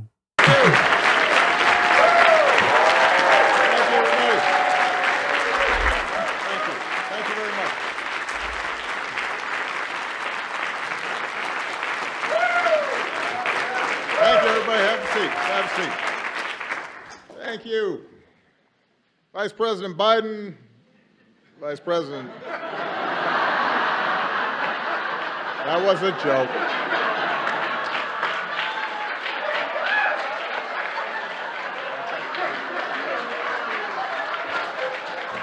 That mother, he think he's smooth. You see that, Kamala? I hate you this don't Negro. have that. I hate this Negro, and I could say he wrote it off perfectly.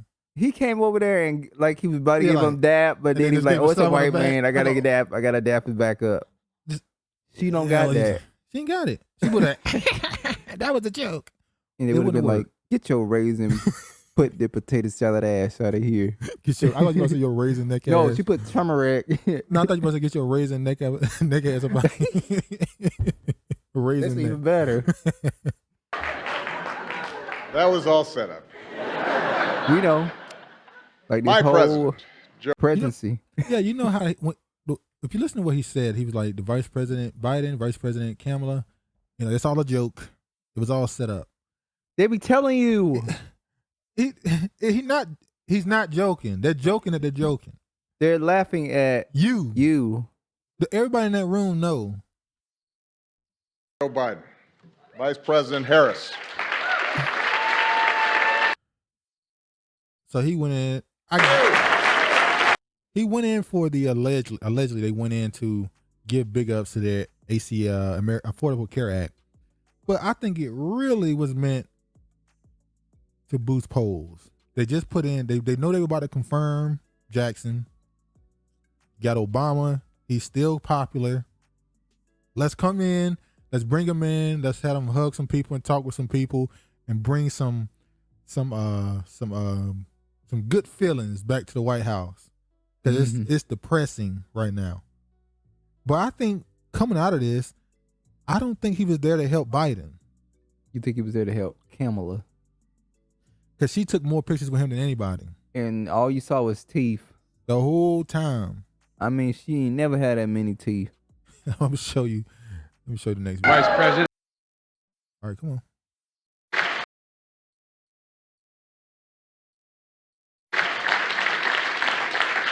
Thank you very much. Please. My name is Joe Biden. I'm Barack Obama's Vice President. And I'm Jill Biden's husband. By the way, the only reason Jill's not here today, she's working. She's teaching. And so I just want you to know that's why she's not here. Hold on. Look at Barack Obama's body language. Very, he has his arms. Like... His arms is not open. They are folded, which means he looking at him like, don't fuck up this speech. It seems like he is like caution, like he about to say something stupid. Now, Joe, control your mind, control yourself. I'm gonna get you the fuck out of here, Joe. Yeah, when he brought up his wife, Jill Biden, I thought about how much they hate Kamala Harris, the Biden. I mean, they hate her. She just lost another staffer. Is Kamala Harris the vice president? Okay, we believe Obama is the president. It's not Biden. Biden is the president, but Obama is the shadow president. Well, why don't we say Kamala's not actually the vice president? And who's the vice president? Jill Biden? Jill Biden. She's the one that's holding his hand off stage. She's the one who's behind the scenes. She's not hated. What if Jill Biden's the actual vice president? I mean, vice president, and Obama is the president. There was a president, I forgot his name, who came down with a sickness. Was it Roosevelt's wife? No, I don't think it was Roosevelt. One of those presidents came down with a sickness, and his wife ended up running the White House operations until his term ended. Is it possible that his wife is doing the same? So when he ran for president, it wasn't Biden and Kamala. It was Jill Biden and Obama. Maybe so. Jill Biden behind the scenes is the one who's actually pulling the strings of what's allowed and what's not allowed. Then I want to show this video here. Or I'm going to save it. I'm going to save this. We're just going to go to this one. Because we're going to use that to talk about something more. Hold on. So for whatever reason, all these websites. Okay. Here we go. He got a big mama? Biden tells a bizarre story about Big Mama and how he used to drive an 18-wheeler. Biden has never driven an 18-wheeler. So here's the workforce is getting older. Not that I am, but they are. I used to drive a truck. It's a long story. Anyway, it's getting hard. And I thought I was going to get to drive one of these suckers. He's never driven a truck. Biden, by the way, has a history of plagiarism, stealing people's shit. He's known for, back when he was running for president in the 80s and 90s and stuff, he was known as a liar, a plagiarist. He's a liar. So it's no surprise that he's running around saying he drove trucks and how he grew up middle class. He was a Boy Scout too. And he owned a pony. Our uncle, he said, I was a Boy Scout. Gary, you wouldn't know Boy Scout. You wouldn't know. You was too busy running around with Tommy. I had a pony too. You didn't have no pony. Gary ain't have no pony. I did have a pony. Lying ass. Oh, Lord. Ooh, the stories. Now look at this. Amber fired after likening Kamala Harris' suit to UPS uniform. You know that brown suit we just saw her in? Uh-huh. This woman compared it to a UPS suit. She was fired. Really? Yes. Because she criticizes the vice president's uniform? Can't even form an opinion? This is the woman who was fired. They showed a black dude in the UPS uniform. Nigga just doing the job. Why you making him part of the story? Man is going about his business. But she compared it to a UPS uniform. Remember when Obama wore, was it a gray suit? Wow. And it became a big story. Like Yeah, Obama, you don't wear presidents wear blue. Black. Do they wear black? Yeah, they wear. I don't think Well, they're no, black. it's blue. It's blue. That's it. Yeah, it is blue.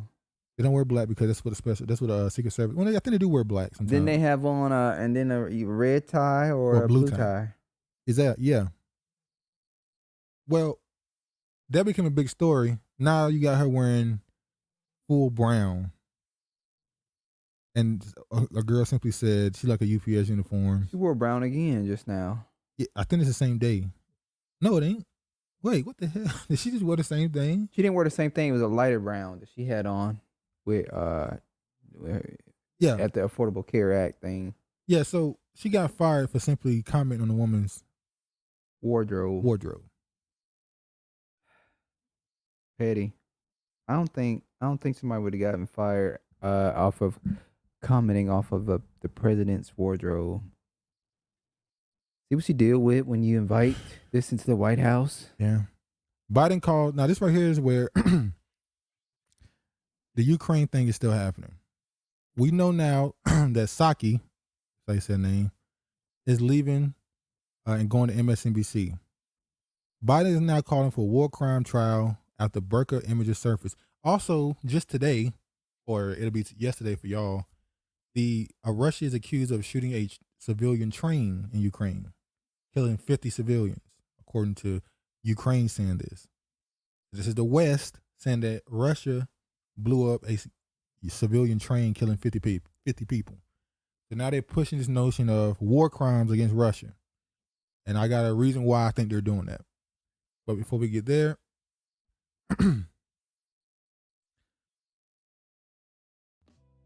the story of Hunter Biden is coming back to bite Biden hard. He thought he got away, but he just couldn't get away. Biden wrote college recommendation letters for kids of Chinese exec tied to Hunter. We talked earlier about how Biden was using his influence to get money from companies in China, how they was peddling influence through a firm that he ran. That John Podesta was running, that Kamala Harris' sister was a part of. They were using that to influence American politicians. Now they're saying that Biden got on the what do they call it? What's the name of the president's plane? Air Force Two. Okay. Not Air Force, the Air Force Two. But that's for the vice president. With his son, and went to China to meet people and end up recommending those people's children and grandkids to colleges in America. Wrote recommendation letters for them. Wow. So he actually met with these people that his son was making money with. So when he say, I didn't know anything about my son's business, he never told me anything, he's lying. He went on a business trip with his son on the Air Force Two jet or plane. Wow. Now watch this. It's this right here. Yeah.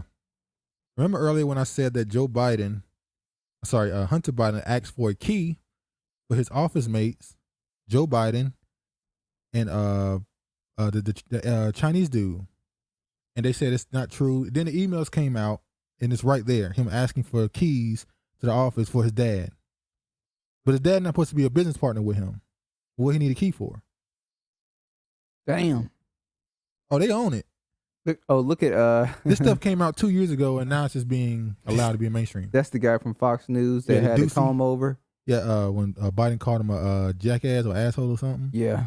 Or you call him an idiot, a fucking idiot? No, he didn't use the F word. Yes, he did. Oh, he did? Yeah, I think he said fucking idiot. Oh. On another topic, was it common for President Biden to do favors for Hunter Biden's international business partners, like writing college recommendations for their kids? I've seen the report. I have no confirmation or comment on a report about whether or not the president, when he was a private citizen, wrote a college recommendation letter for an individual.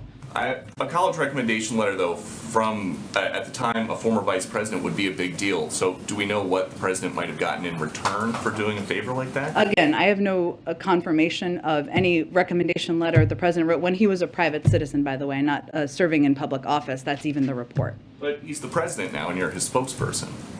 Correct. And he was not the president at the time of this report. So there's evidence that the president at one point was office mates with Hunter and his brother Jim here in D.C. It's not accurate. That is not accurate. So when Hunter Biden is emailing a landlord, please have keys made available for new office mates, Joe Biden, Jill Biden, Jim Biden, that you're disputing. They were not office mates, no. They were not office mates. Okay. Great. He literally called them office mates in the email. All she do. She's sick of it. She done. She's tired. She's like, and that's why she's leaving, by the way, because she's tired. So I can't do it no more. It's so much lies after lies Another after topic. lies. Was it common for President Biden? It's like I can't keep covering this story. It's like I'm keep getting asked about it. I'm not allowed to say anything. Obviously, it's like, just get me out of here. I'm done. Exclusive. Whistleblower who handed Hunter's abandoned laptop to Congressman and DailyMail.com reveals he has 450 gigabytes of deleted material, including 80,000 images and videos, and has fled to Switzerland, fearing retaliation from White House. Yeah, the thing is, your computer, you don't really delete anything on your computer. It's all there, So this guy's name is Jack Maxey. How they figure out his name? Well, he came out. He's the one who gave the laptop in. He's not hiding himself. He's just saying, now that I'm about to dump this other stuff, I gotta go. Because, and you think Switzerland is a? He clearly think it is. It's getting hot for the White House. So them bringing Obama in the White House and try to cool it down, confirming Jackson Brown. That's to ignore this story. No, that's to get you away from this. Hold on, let me. Now look, this is what you brought up earlier. Now, there was a video I did about Obama going to the White House. And in that video, there was a comment left. And it made me think about things totally different. And the comment was left by none other than, hold on, Regina Harris. Shout out, how you doing? Hope you're having a good day. She said, third term or Mr. Big Guy from the Hunt for Laptop. Neither. That was a setup. You don't say. And before she said this, I read a comment and I didn't even really process what she said. I just thought.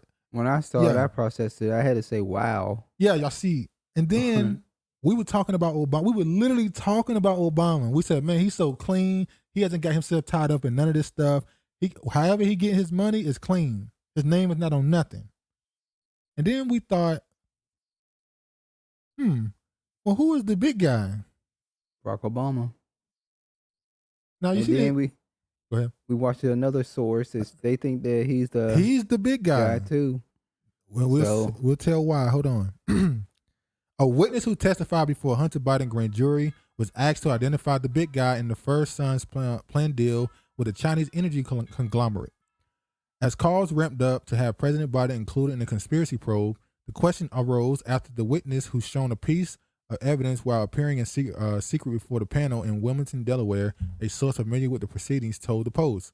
A bombshell email exclusively reported by the Post in October 2020 showed that one of Hunter Biden's business partners, James Gilliar, outlined a proposal percentage distribution of equity in a company created for a joint venture with CFFC China Energy Company.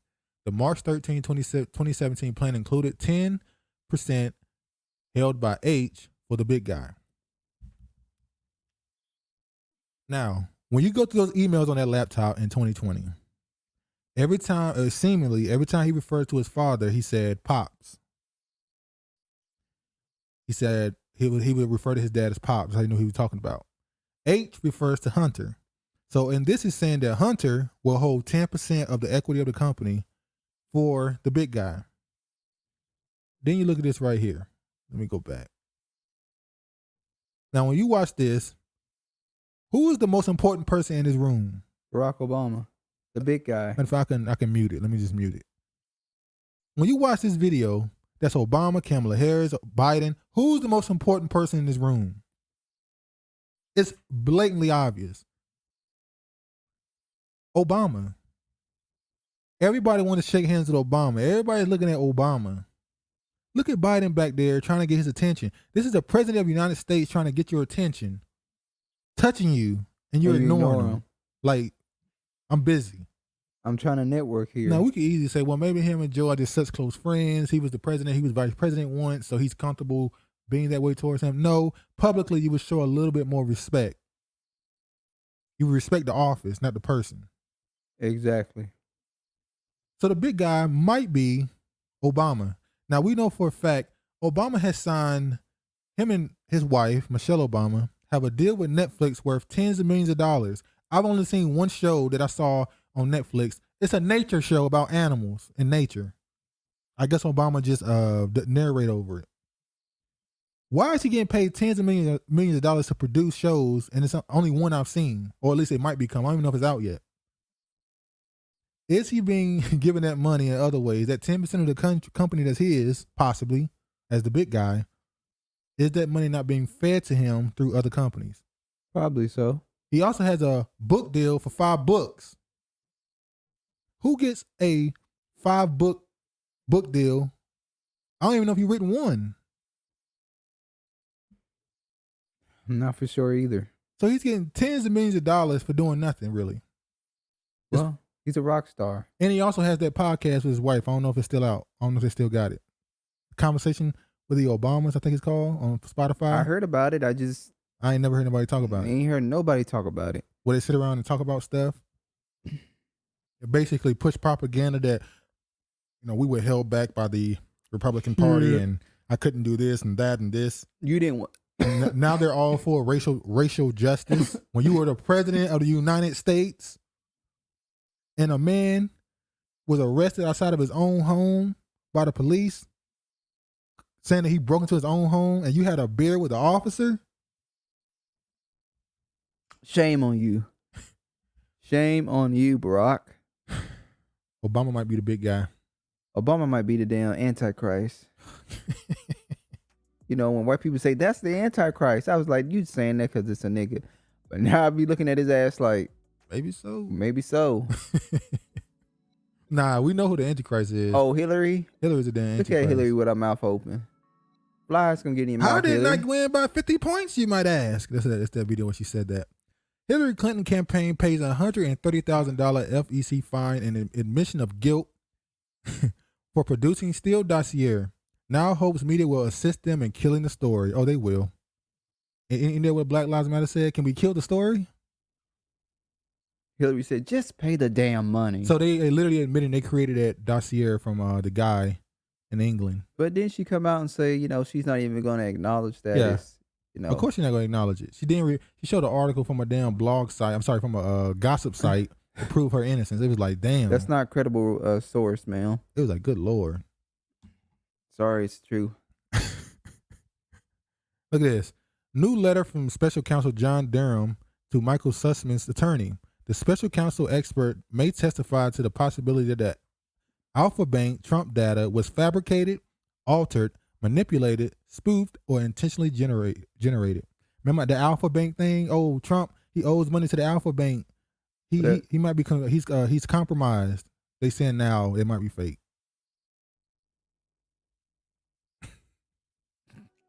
Shit sad.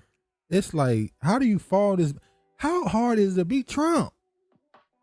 The dude, he's a couple steps above Biden, but still, it's like you shouldn't need this much to beat this dude. He used populist talking points, but we know for a fact he's a super selfish individual. He don't give a fuck about people. He went his whole life penny pinching to not pay contractors. And you can't beat him. Just say it. What he did. Look, this dude is a liar. He's frugal. But the stuff you say he's lied about, he be telling the truth.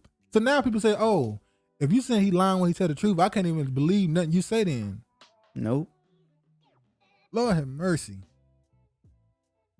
All right, next thing. We're going to run through this right quick. Herschel Walker leads Warnock in Georgia Senate race. I'm not surprised. Are they doing the same damn thing they did in California when they threw what's his name? I always think of J. Edgar Hoover when he pop up in my head, but that's not his name, obviously. Larry Elder. Yeah. Remember when they pushed Larry Elder into California?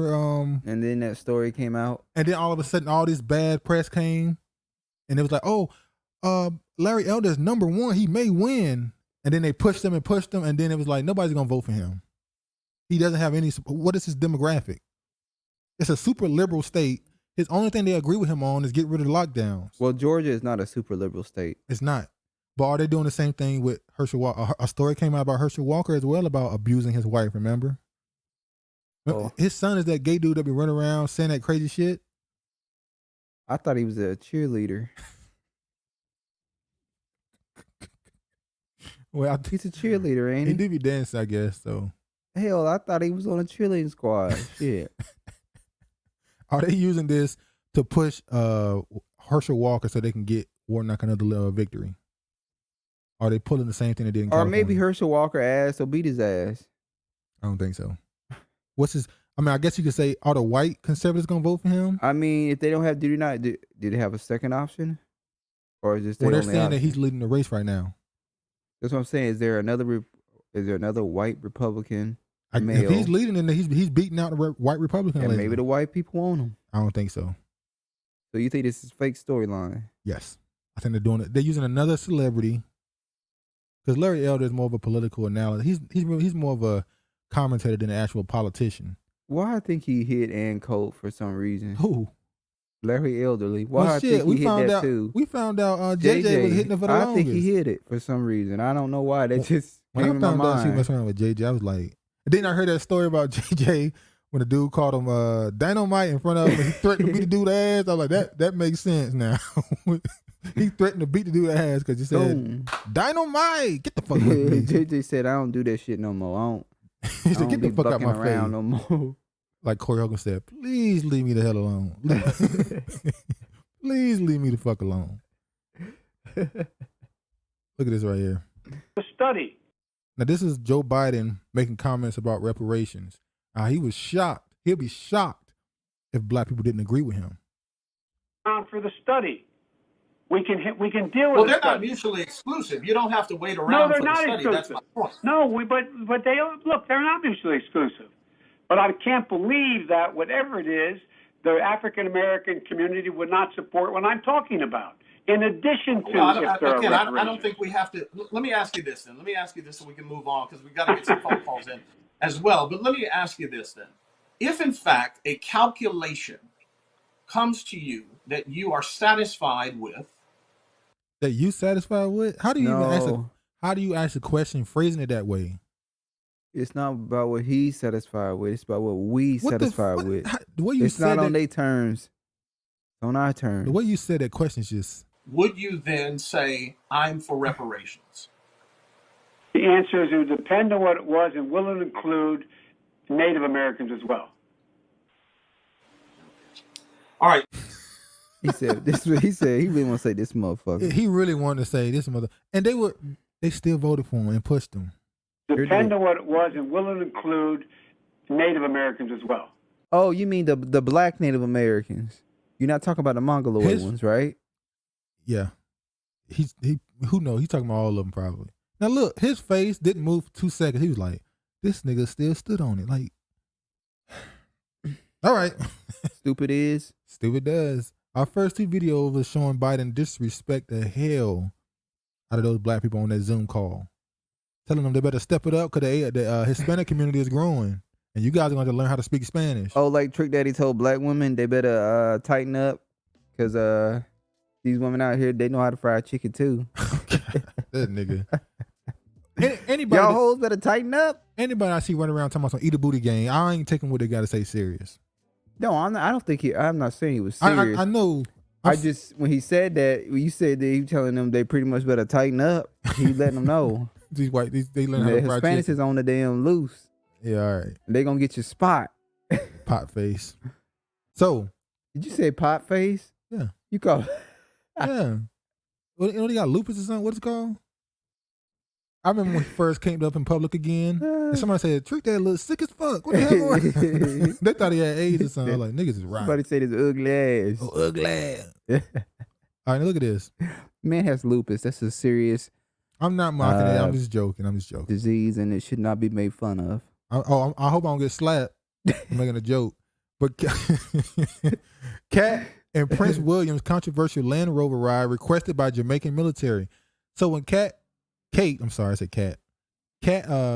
Prince Williams went on a Rover ride in Jamaica. Whoa. They said Kate and Prince Williams? That is so disrespectful. He is the fucking prince. See, Kate, Duchess of Cambridge, and Prince Williams. Wow. Ride on an open top Land Rover was requested by Jamaican and look military. What they did. They capitalized her first name. Yes. But look, the people were mad with them for doing it. But it found out the Jamaican military is the ones who requested that it happen, saying it was tradition. So while you have some Jamaicans saying, let's get away from England, let's get rid of her as our head of state. You got the Boule class. You got the other one saying they got a Boule class as well. Yeah, saying, no, this is tradition. Black niggas in all area codes got a Boule class. This is tradition, you guys. Let's continue to Brazil, sell ourselves. Bahamas, Belize. Oh, the Belize trying to get up out of there too. They all have a black. Or the Boule president class. who's connected to Sean Diddy Combs. You can't get this shit up. It does not justify it. Peace Corps guidance for black volunteers in Ukraine caused a stir after being exposed on Twitter. We talked about this. In Ukraine, they tell you that, hey, as a black person in Ukraine who's there, part of the Peace Corps, you might get called nigger. You might see a doll that's a little racist. You know, you can confront it if you want to, but if you need someone to talk to your. Well, they say confronted. No, they say confronted by educating them and talking to them and be nice. Don't be too aggressive. They didn't say you could put hands on their ass, because when you put hands on their ass, they're gonna put hands on your ass. Now they coming out saying it does not justify it. They did kind of. Hey man, they don't know. They're not around a lot of black people. They don't understand. So you got to teach them. Somehow, when you're not around people, you're blatantly racist towards them. I don't be around a lot of different ethnic groups either, but I don't mean I'm automatically don't know what not. I know how to act. Yeah, I know if I want to offend them, what I should do and what I shouldn't do. Exactly. I know if I'm around somebody, a culture who unarmed stank, I just wait to come home and talk about their ass. Let me tell you something. I was in a grocery store once. Hold on, let me. I was in a grocery store once, and I saw this dude clearly from the Middle East. He had on his white tee, clean white tee, and he walked by me, and I was like, "They really? This is up here. I don't know if this is everywhere. Up in Seattle, their culture really don't tell them to put on deodorant." Yeah, they say you get cancer. It's like, I've been using deodorant all my life. I ain't got cancer. I've been using it all my life, and I'm sorry, I can't do it. I've been washing my ass my whole life, and I can't not do it. Oh, yeah. They tell you wash too much, that you're drying your skin out. Yeah, that's what lotion is for. Yeah, that's what the cocoa butters is for. The butters. Like they say, you guys have been holding out on us all time with the cocoa butters. That's why you guys always smell tropical. Yeah, exotic. Yeah. Top U.S. general says he expects Russia-Ukraine conflict to be measured in years. This is part of a greater story. This is not even the main story. The point of the matter is he's telling you this is going to last a few years. Like the Middle East. Remember earlier when I said that Biden was trying to get Russia for war crimes? They setting the groundwork right now. Look at Trump, Putin. He's blowing up civilian trains. Look what he's doing. He blowing up civilian trains. I told you they're saying that he did that. That has somebody's name written all over it. Yeah, with 50 people. Oh, we saw that with the Lusitania. Look that up. But listen, I'm going to show a video now of a Middle East video of a, I guess he's a Palestinian man or Arab man who's telling people what the plan is, what he believed the plan is at least. And we will get into something that we heard from an old friend, or at least a person we watched a long time ago, still watching, who passed away, how he said this years ago. توجهوا للشرق الآن يريد روسيا وأمريكا تحت الصين لأن أمريكا أصبحت الآن تخلت عنهم لأن هذا المشروع قالت لهم باختصار مشروعكم فاشل وفي النهاية ستنتهوا إن لم يكن العام سيكون العام الذي بعده ونحن ندعم مشروع فاشل فالآن هم يبحثوا عن بديل والبديل هو قد تكون روسيا أو أمريكا. Now, he's saying right here the Israelis have figured out that their project is failed with America. So they're looking to move on to Russia or China. Now, we saw how Saudi Arabia is looking, a lot of the Middle East is looking towards the East, looking towards China.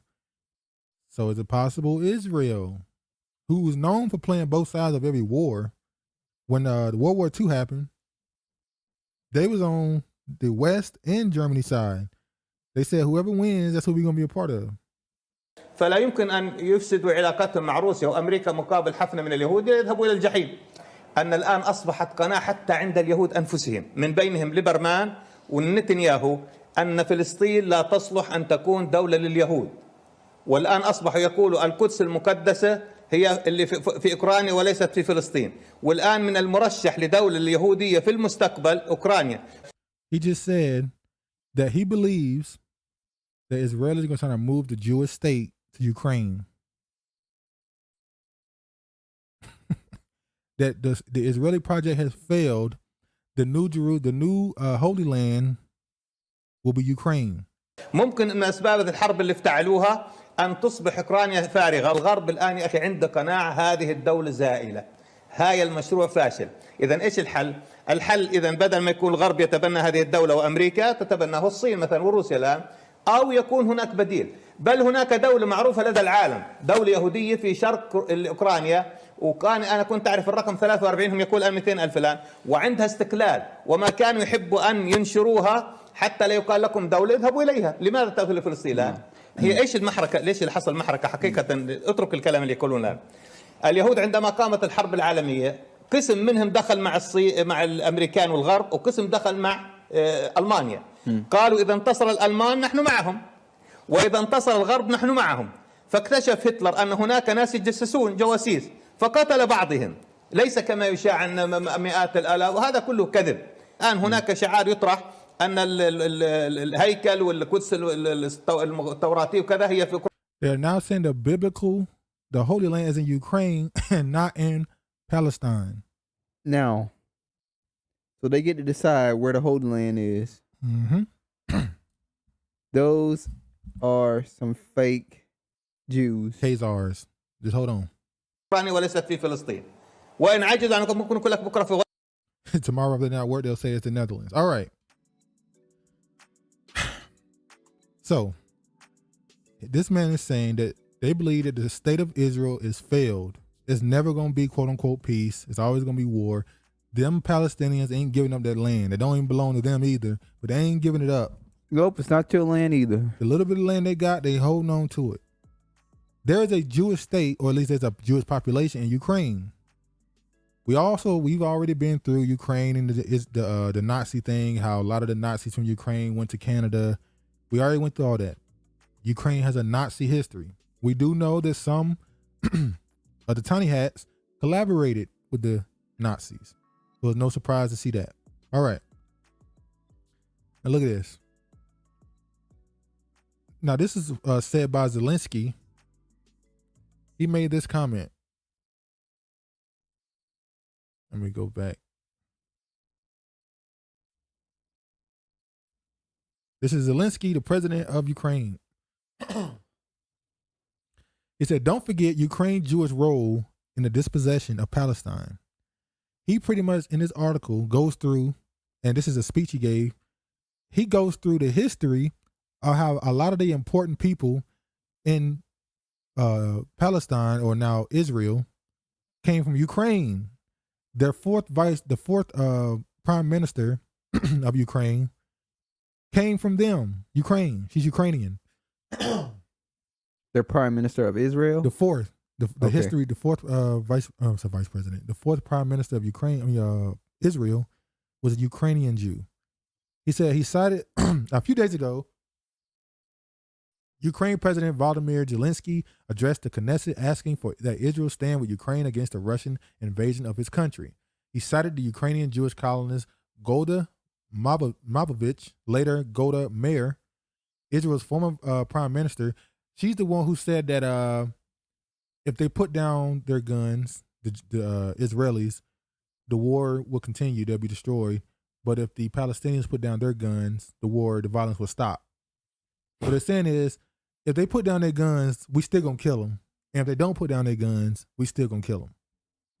Yep. So we're gonna kill these people all. She's also the one that said that they're not human. Palestinians are not human. The land is not theirs. There's no such thing as Palestine. It never existed. Which is funny because you also got people, Christians in America, that push this idea that there was never an Israel. Israel is not a thing. It's not a landmass. It's a spiritual thing. And it's like, no, there was a land and there's a people. Still to this day, there's a people who deny that the Palestinian people ever existed. Zelensky spoke about how Ukraine finds itself today in the same situation as Israel, namely that both countries seem to have horrible neighbors who want to see us dead. So he went on to tell the history of how a lot of the Ukrainian Jews had a lot of impact throughout the creation of Israel. You see, Odessa was also the birthplace that's in Ukraine. The top Zionist leader, including most prominently Vladimir, I don't know how to say that last name, later Zev, founder of revisionist Zionism, and himself a direct descendant of Ukrainian Jewish settlers in Odessa. His father, Yana, was from the Ukrainian town of Nikopol, and his mother, Eva Zak, from the Ukrainian I can't say those names, those Eastern European names. The French-German Jewish banker and philanthropist Baron Edmund de Rothschild financed the movement colonies in Palestine, including the first colony in Rosh LaZion, meaning first Zion. So a Ukrainian Jew, Rothschild, is the one who financed the first colonies in Palestine. They were all Ukrainians. Yeah. And look at this. Hold on. Now, he said that back in 2015, maybe 16, can't remember. 14. No, I'm talking about when we heard Pastor Darby say. Oh, okay. I think it was 15, 16, maybe even 14. No. It had to be 15 or 16. Pastor Stephen Darby, if you don't know, please look at his videos. I recommend you watch his videos. The first video I recommend is Who Are We? Just type in Pastor Stephen Darby, Who Are We? I'm pretty sure you know who he is. And then Zion versus Rome. Yeah, that's one of my favorites. Very good videos. I think I watched that video like I can watch it 100 15 times. He is a pastor, but not your typical pastor. I remember him doing a sermon where he said, the Jews are trying to get out of Israel. They're trying to go to Ukraine now because they know they ain't the people. And when I heard that, it was like, I thought he was just giving a revelation, like something he believed was happening. Then now I'm saying there was actually articles written about this happening. So he saw it. Leak report. Israel acknowledges Jews, in fact, Khazars. Secret plan for reverse migration to Ukraine. Now, if you see this editor's note there, this editor's note was added in this year, 2022, in February. This article was written in 2014. Yep, 2014. But they didn't add this editor's note until this year. Literally, right after Russia went into Ukraine, they changed this. They put this editor note up. The editor note, as you can see, says this blog post is a work of satire. It was published in 2014 on the eve of Purim, a Jewish holiday that is celebrated with wild merrymaking and rancorous comedy, with a particular emphasis on poking fun at anti-Semitism and ignorance. So it took you from 2014 to 2022 to remember Oh, we got this article. We forgot to tell people it's satire. Now, in this article, they go, listen, in this article, for it to be satire and a joke. 8 years. If you read the article, they go deep. They tell you who the Khazars are. Khazars were people, they were like in southern, right below Russia. Khazar took the eastern side of Ukraine and go, I think they're like the bottom part of Belarus. Crimea. Of Crimea, yeah. So bottom part of Crimea and the eastern part of Ukraine, that was part of Khazarian land. And the king, he had to side between Muslim, Christian, or Judaism. He chose Judaism. And those people started finding themselves and started naming themselves after people in the Bible. And after a little while, they started calling themselves the actual people. They're the 13. The 13 tribe. Go read that book. Tribe. That was written by a quote unquote Jewish man who said that there is no damn 13 tribes. The only way they can be Israel is if they are 13 tribe, and there is no 13 tribe. But anyway, there's 12. There is 12. So they put this up late because they know people are gonna come back to this article because it's starting to come out now that they want to be in Ukraine because they got to get out of that land because we know why they got to get out of that land. Exactly. Hold on, let me refresh this. Load up thing. Now this right here is a Wayback Machine where you can go look at an article and a timeline of its existence. This is in 2014. This is the original article. You see, there is no editor's note. Yep, March. This is March of 2014. So that would be 8 years in March would have been 8 years. Yeah, 7, 8 years. So they did not for 7 years, 8 years tell you it was a editor's they had to edit it and tell you it was satire until 2022. This is the original article, what it said. Like I said, they go deep and tell you the history and all kind of stuff they kind of go deep into. Now watch this. On the same day, a bunch of articles came out saying this. Study, evacuating settlers would cost Israel $10 billion, but it's doable. So they was saying in this right here, if we want to remove people from the settlements in Israel, it would cost $10 billion. So they were already doing the calculations as to how much it would take to actually do it. They were already deep into this thinking. They were already deep into this. Wow. There were multiple articles that was written with that title. Bloomberg is the one that originally wrote it, I believe. And then there's this one.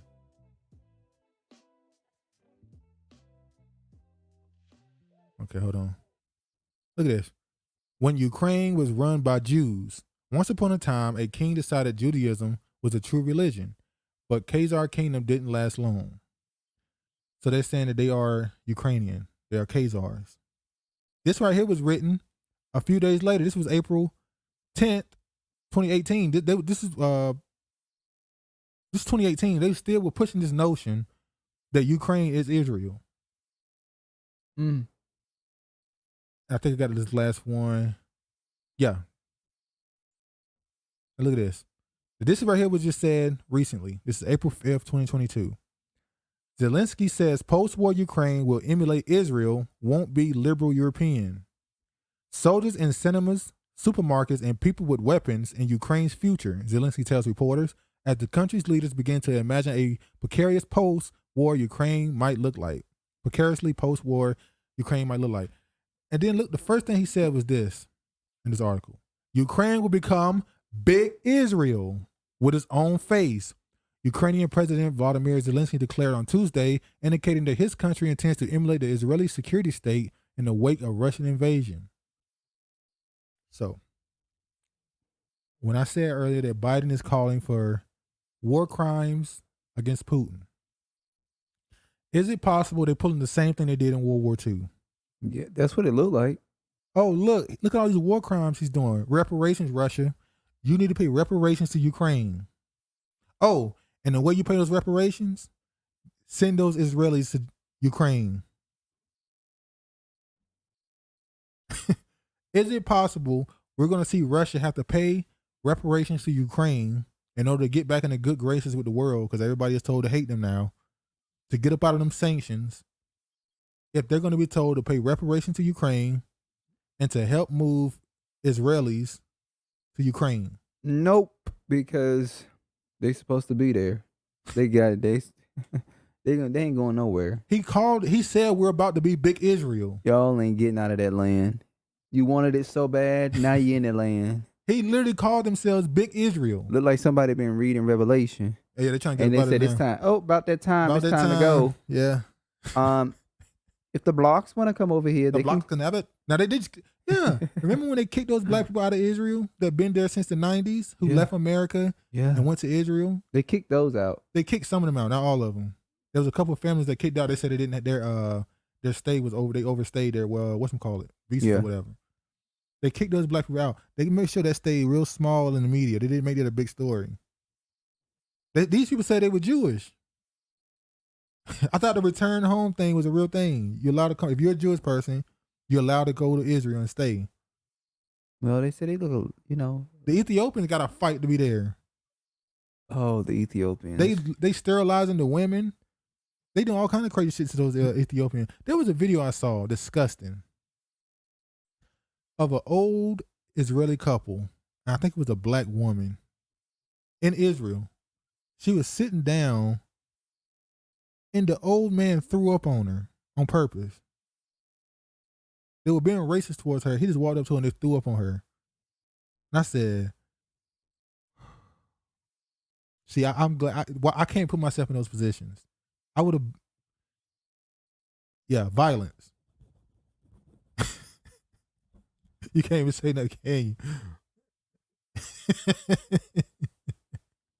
So that might be the plan they pushing now, to get up out of Israel, to use this as a way to convince Russia that they have to pay reparations to help Israel fulfill its plan and a possible get away from that failed state they believe it is now, to move to Ukraine.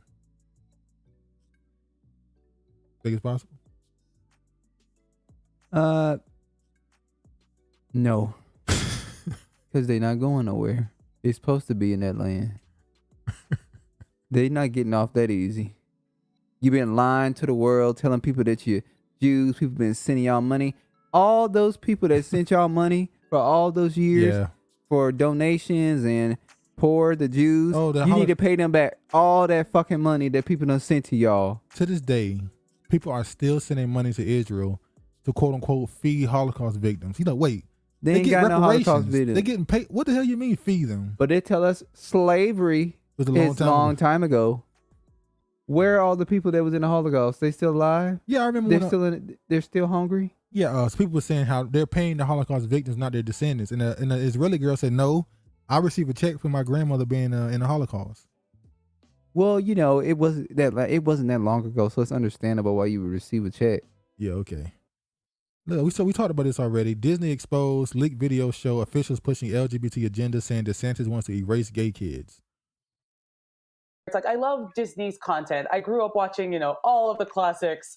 They have been a huge, informative part of my life. But at the same time, I worked at small studios most of my career, and I'd heard, you hear whispers. I'd heard things like, oh, they won't let you show this at a Disney show. And I'm like, okay. So I was a little sus when I started. But then my experience was bafflingly the opposite of what I had heard on my little pocket of Proud Family Disney TVA. The showrunners were super welcoming. Meredith Roberts and our leadership over there has been so welcoming to my not at all secret gay agenda. And so I feel like I felt like what? She literally. It was, maybe it was that way in the past, but I guess something must have happened in the last, they're turning it around, they're going hard. And then all that momentum that I felt, that sense of, I don't have to be afraid to let's have these two characters kiss. Let's in the background, I was just wherever I could, just basically adding queerness to. You are so fucking wicked. This is. She wanna show, that character that's doing the jumping jacks, and you see something hanging in between the legs in the background. Oh, that was Peter Pan, wasn't it? If you see anything queer in the show, I'm Proud Family. But I just was So this is the Proud Family. Oh yeah, they is bringing back Proud Family. We need to get the Proud Family off the fucking air. The reboot is coming back. Sorry, Kyla Pratt. I love you. You're still a beautiful young lady. But she got to go. Your show got to go because we don't need it influencing black people because black people watch the show. And that's why Disney was so okay to let her do what the fuck she wanted to do with this particular show. It's black people watching this. Oh, yeah. But the context is also who is pushing it, what their record is, and what the history is in Florida. You know, you can go back to the 50s, to the Johns Committee, where the legislature was actively put together a task force whose whole job was to root out civil rights workers and any. They always tying it together. Homosexuals in the university system. They destroyed lives. Literally, people committed suicide behind the relentless attack. And then you have Anita Bryant, and many of us are of an age to remember Anita Bryant's Save Our Children campaign, which was premised on the same ideas that undergird this bill. And because of her campaign that equated being gay with being a child predator, she was able to pass a ban on gay people being able to adopt, a marriage ban, and then she took that nationwide. And so when they shouldn't be able to adopt because they can actually have kids if they decided to go be with the opposite gender. Yeah. That is your fault that you cannot procreate because you're choosing to be with the same person, same gender as you are. So that's your fault. You know what if you want to have kids, you know what you got to do. You got to put in work. Get down and lay down. we react to this, a lot of us are reacting from the pain we experienced of being isolated and stigmatized in school. But we're also reacting from the reality that when they can erase you, when they can criminalize your existence, when they can demonize. No, they are erasing people by being with the same gender and not procreating. That's erasing. Demonize who you are. The next step is to criminalize you and take your kids. What? So she's saying, if you let this keep going, they're going to take your kids away from you if they're gay. And what? Put them in a camp? Like, bro, that was.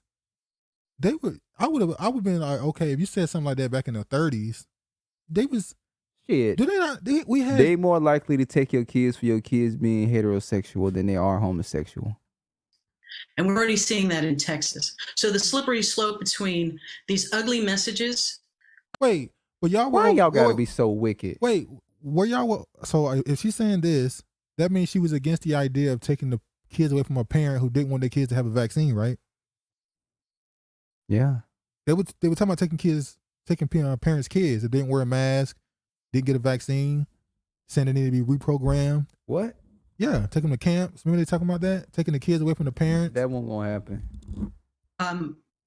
Emanating from legislative leaders in our state and then amplified by our governor, whose spokesperson immediately began calling everyone who opposed this bill groomers, aka pedophiles.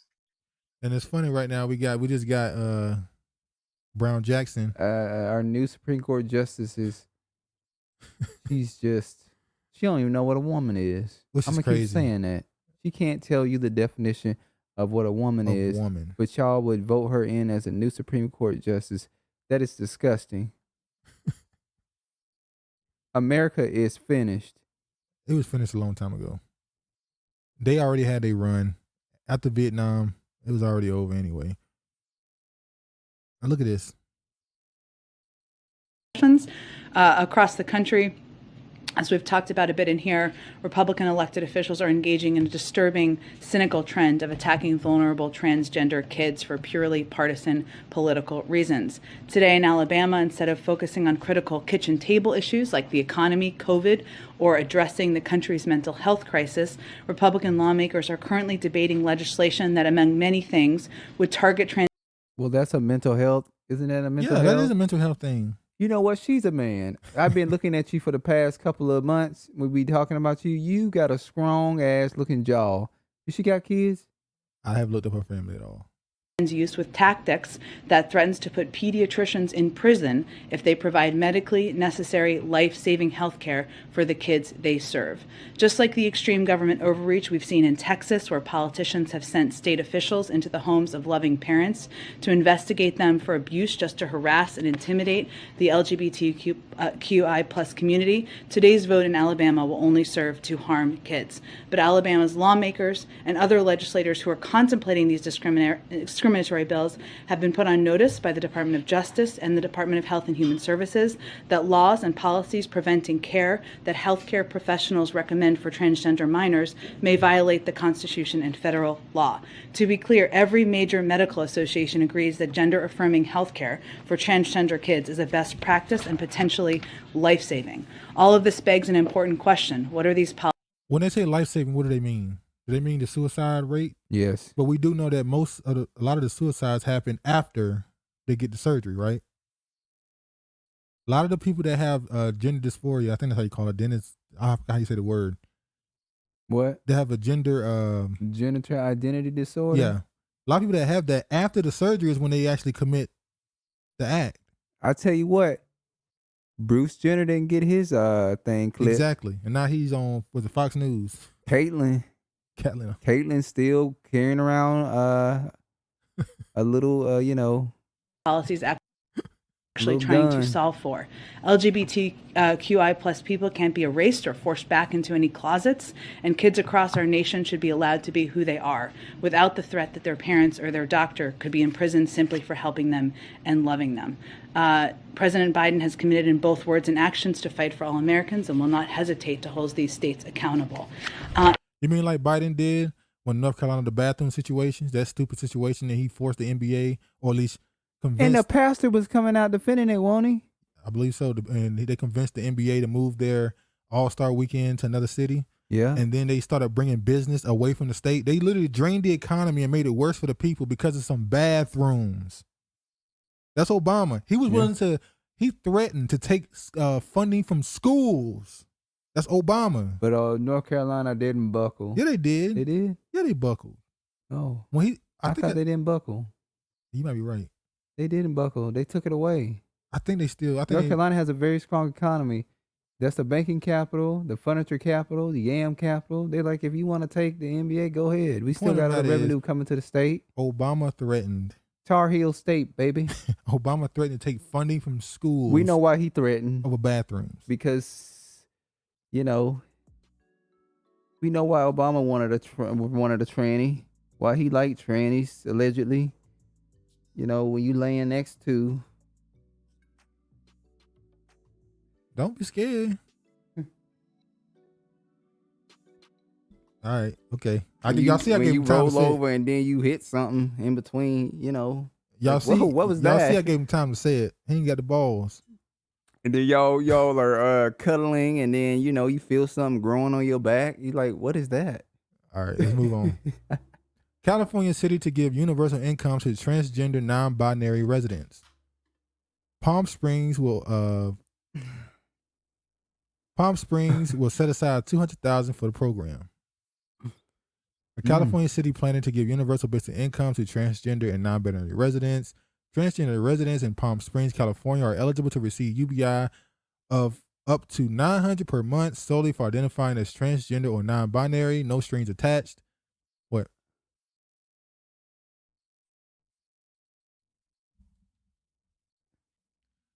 The new pilot program will have $200,000 set aside for allocation after the unanimous vote by Palm Springs City Council last week. And I'm only bringing this story up for one reason. Remember a few months ago, we talked about a story where in Georgia, they were going to give black women $850 a month of guaranteed income in an experiment. I think it's supposed to last a few months. See, free cash, black women across Georgia will get $850 a month in guaranteed income experiment. But when we looked up the actual website and the definition they gave, they didn't say they had to be women. Oh, like they just said they had to identify. Jackson Brown? Yeah. That's why she said she can't identify what a woman is. I said they didn't say you had to be a woman. They said you had to identify as a woman or non-binary and all the other stuff. So is it possible that this money here in Georgia is also going to go to transgenders? And it's a lot of them there. So I was like, when people were saying how this is going to black women, I said, is it really going to black women with children? Is it? Well, black men might be actually getting something because they're in it to Georgia. Yeah. So it's going to, shit. The dude said, I saw a dude say he gonna go. He said me going down to the what's it called, saying I'm a black woman. Throw that damn wig on. No, he didn't say he gonna wear a wig and stuff. He said he gonna walk down his regular clothes, but he showed a picture of him and said me going down to tell him I'm a black woman. I said niggas is sick, man. You need to pay attention to this one too. IRS chief warns of tax refund delays due to worker shortage return backlog. Oh, I got my tax refund. I ain't checked the account. Like I know people like, you don't check your bank account regularly. I hadn't checked my bank account like 4 weeks. There's some people gonna be. And I got my income tax like within 4 or 5 days after claiming it. It said IRS has issued 63 million refunds so far this year. I'm one of the 63 million. I've had to wait until November. These past 2 years is probably the longest I've ever had to wait to get my refund back. I always get it at the end of January, the last week in January. I file the first week of February, and I have it back by the second week of February. Raising taxes back on the table in Congress, Senator. But last year, I think I didn't get it back until like April or May. But this year, I got it back at mid-March. Okay. I don't ever have to wait that long. Some people would wait to file their taxes at like the last minute, like April. Yeah. I'm like, why do y'all wait so long to file your taxes? I guess they think if they wait longer, they'll get it back quicker. You get it back quicker when you file early. But look, federal judge denies Ghislaine Maxwell bid for new trial over jury issue. So apparently one of the people on the jury said something that was quote unquote not true. So she wanted to have a new trial because of that not being a fact. And that was denied. And this right here is a story that's not getting no attention no more. It won't. Ghislaine Maxwell should be still the biggest story. This woman was a part of an international child trafficking ring. She has connected to billionaires, presidents, princes, politicians, doctors, lawyers, queens, exactly. Prime ministers. Kings as well, too. Middle East. Yeah. And it's like, this is not, nobody got exposed. I knew during the trial, when they said the same names we already heard, Bill Clinton, Trump, I said, oh, they ain't gonna say nothing. Oh, Bill Clinton clutching his pearls. Oh, that blue dress. And weren't clutching his pearls in that blue dress. Yep. All right, let's go to the next one. This is gonna be quick. We're gonna go over this real quick. Jada Pinkett wishes Will Smith didn't slap Rock at the Oscars. They agree he overreacted. So he went up there and did that for her, and now she's saying he overreacted? Travis, she's throwing the man under the bus so quick. No, this is just more acting. Then she came out recently and said that she did not want to get married to Will and how she hated their horrible wedding. Do you agree with me yet? What this is about? Now I saw somebody make no, because he's allowing it. I saw something from a profound comment made by somebody that I didn't expect it from. It was Jesus, what's his name? The comedian. It's a comedian, I think. Male, female. It's a male. It wasn't Bootsy. It was Bootsy's a comedian. He wasn't a comedian, but he's somebody we consider funny. What's his name? Okay, basically what he said was that he believed the reason why Jada Pinkett does this to him publicly is because she's angry at where her career is versus his. Well, she finished. That's the point. What's that show she's on, Hawthorne? That was her last really work, wasn't it? No, she's been in movies. I'm not saying she ain't getting no work. Her last thing was when she was on the TV show Gotham. Yeah. I'm not saying she ain't getting no work. I'm saying her status in Hollywood is not that high. See, that's the problem. Her status is connected to Will. Well, to be honest with you, male actors' careers tend to go longer than female actors' career, unless you're like a what's her name? I don't know about that. Yeah, give me 5 big name male actors that lasted till they were 70. Morgan Freeman. I'm not saying you can't name none. I'm saying name some. Jack. What's his name? Samuel Jackson. Not the other Jack too. Jack Nicholson. No, I meant black, but okay, you can. Well, okay. Denzel Washington. Samuel Jackson. Denzel Washington. Who the other person Samuel Jackson. That's 3 so far. Who you say? I said Samuel L. Jackson. Damn, dude, now you making me mess up. You Lawrence said Fishburne. Lawrence Fishburne, Samuel L. Jackson, Denzel Denzel. Washington. The guy from Coming to America, the father. John Amos. Well, John Amos too, but the other guy from Coming to America, the light-skinned dude. I don't think his name is John Amos. John Amos is from Good Times. So that's 5. With a Jerry curl? The father from Coming to America. John Amos, right? It don't matter. The dude from Coming to America and John Amos. Okay. Oh, you're talking about yeah. Now the women. Angela Bassett. Viola Davis, but she didn't really start getting big. Viola Davis, Angela Bassett, Viola Davis. What's her name? She always plays a 9 and 8th mama. Married to the White Man. Alfred Woodard. Okay. The woman from Ma. Would you count her? She didn't start getting popular. Hold on, I'm gonna take that back. Black women actually Get don't start popular getting, and they old. but white women don't. But the point I'm making here is, he's made the point. I wish I could remember who said this. He said that he believes she does this to publicly destroy his image because she's angry at his status compared to hers. She's now known as Will Smith's wife, pretty much. That's the problem. Y'all don't want to be known as somebody's wife. You want to be individuals, have your own identity, keep your last name or hyphenate it, because we still call her Jada Pickett. Yeah. Smith. Look at this. I put this in there late, so you're gonna get mad at this one late. Fat Joe on Will Smith's slap makes minorities look bad. I ain't no minority. People think we don't know how to act. I'm so tired of his fat ass. How he was able to turn this, because he knew he couldn't call himself black. How he was able to turn this into about minorities. It's like, are you serious? I ain't no minority. I'm sick of this dude, man. Somebody said, you saying nigga is bad for the community too, but we live with it. No, we don't live with it. Some of us is telling them people in New York when they Can't do see nothing your about it. ass and you say it to slap the shit out of you. Can't do nothing about it. So we are living with it. And then Chris Rock brother Kenny slams Will Smith. Take back his Oscar. Now Who is he?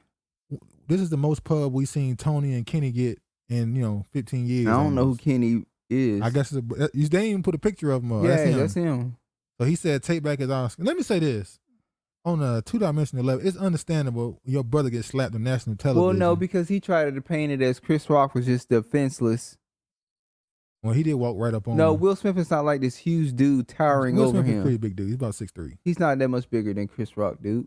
He's bigger than Chris Rock. I don't give a damn. The bigger they are, the Now harder they fall. now you change your story. He is bigger than Chris Rock. He's Chris not Rock, that. He's not like Chris Rock is huge. about 5'8", 5'7". Look up the Chris Rock height. I don't feel like looking it up. If I'm wrong, I'm wrong. You wrong. Chris Rock's 6'10", then I don't care. Point is, he's bigger than You know Will he Smith no is damn bigger. 6'10". Why you gotta over exaggerate? Will Smith is bigger is the point I'm making, but Will Smith walked right up to him. He could have literally fired back. Like, put your hand, hey, what you all right, man? When he said "pa," he could have said "pa." That's what it was supposed to go down. It's supposed to be a full brawl on the stage. But her coming out saying she didn't want to get married and she hated that horrible wedding. There was another video of of her what's that video? She's unforgotten. The Red Table Talk when she said something to him that was disparaging. But we're gonna move forward. Look at this right here.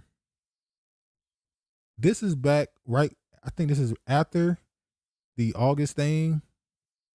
Will. When you could tell in this video, yeah. You know Esther Perel is coming to the table. She's going to be at the red table.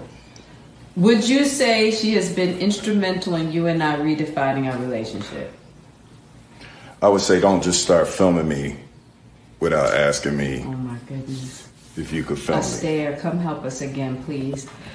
I'm still dealing with foolishness. Don't. No, because she don't just. Would you say. This is like an abused man or something. Tell me, does he not like an abused man? Just like I don't feel sorry for women when they allow themselves to say in an abusive relationship, I don't feel sorry for Mr. Will Smith.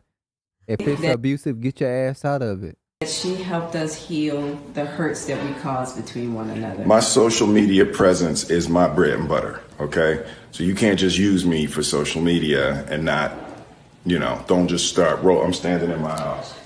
Don't just start rolling. Please watch us stare at the red table because she's helped us a lot. Yeah, she's very disrespectful. But this could be all acting as well. Hold on, they are actors. Will Smith is literally an actor.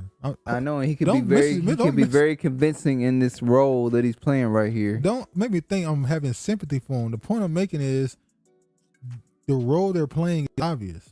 Yeah. Look at this.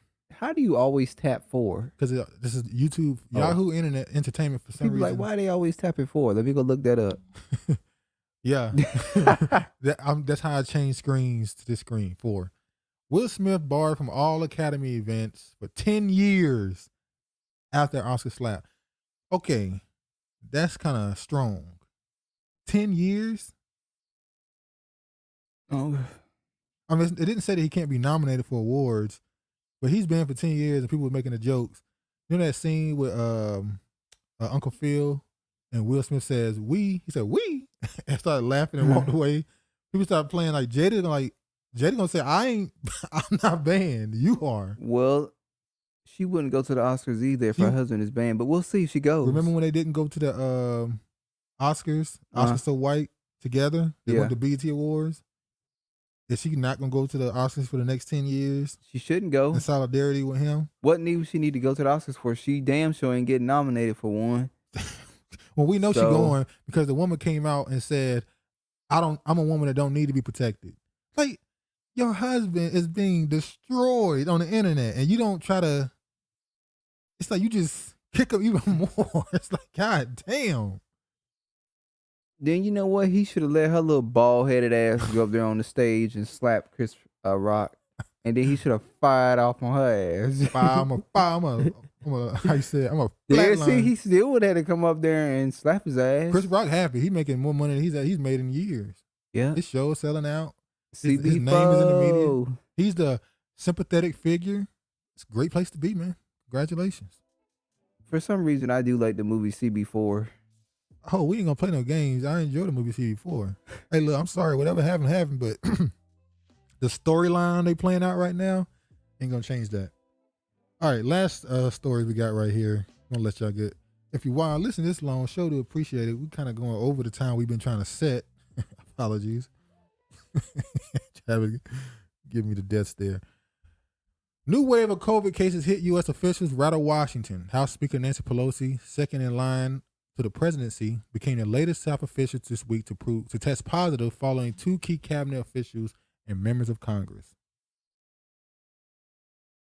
Is back, or are they keeping it in the light with them?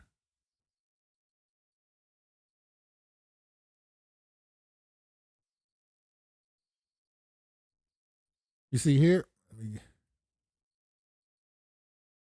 White House dismisses COVID-19 risk for Biden. Did it dismiss the risk, or did they just not care? They don't give a damn. They hope Biden get COVID. That'll do them a lot of service. Yeah. A lot of stuff they ain't got to worry about. Probably planted like 30 people in there who got it. They putting it in front of everybody that got it. Look at this. CDC director, COVID vaccines can't prevent transmission anymore. That was January 10th. And you have these people that went and took these shots. So they said it can't prevent transmission, but it can protect you from severe sickness, I guess. CDC concedes that cloth masks do not protect against virus as effectively as other. Well, I don't care. I wear my cloth.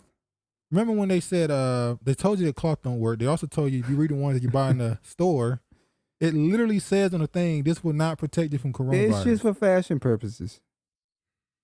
Y'all, why are you wearing something they tell you don't work? They want you to buy something more expensive. That was they also tell you certain things about your diet and what not to eat, but you eat what you want to eat still, don't you? There was an economy built around cloth masks. People started getting designs on it, name brand. People started, making it part of their accessories to their outfit. And it's too late to go back now. And they came I out done and bought shit. Yeah, then they came out and said, "Oh, cloth don't work." So they just shut down an entire economy. And people like, fuck it, I'm gonna wear my cloth mask. So I done spent this X amount of money on this to go with this, that. I done coordinated. Philly's indoor mask mandate likely to return next week as city COVID-19 cases creep upward. You think it's coming back strong? They gonna get us. They gonna get us. Now, I done told you, I'm not sitting in the house with no damn mask on. That's you will. stupidity. You'll do it. No, you gonna be doing it. End of federal mask mandate nears for public transportation, but will it be extended again? I think it's gonna be extended again. Think so? Because of the workers. Okay. Don't get me wrong, some of them tired of wearing damn masks. But I think a lot of the transportation, they do not want to. Yeah. They coming back at some point. They making sure that all of a sudden at the height of the pandemic, we saw Nancy Pelosi going to get her hair did. We saw Obama hosting parties with 1,000 people. Nobody got COVID. Now that it's supposedly going down, now Obama get it, Nancy get it, everybody get it publicly. Is that meant to just keep the name, keep it in the news? Keep it in the news to let you know. We in at any halftime. time. This is just halftime. But they did this last year. They always do this in April, June, Around April, May, May, summer. and then around June and July, that's when they get your ass. Exactly. All right, man. You can't think Psychological warfare. Well, yeah. We took something away. We give it back to you. And then we're gonna take it away again. Because you talking about the next time it comes around. Well, how you gonna make sure people have their mask on? And you gonna have somebody at the door watching me? Hell, we know you be listening to us. I don't know, man. But anyway, man, this is the end of this, and we finally got through it. Hopefully you enjoyed it. You got anything else you want to say? No. Thanks for watching the video. All right, man. Please like, comment, subscribe, and share. Hope you enjoyed it. Be safe. All praise to the Most High. And peace, man.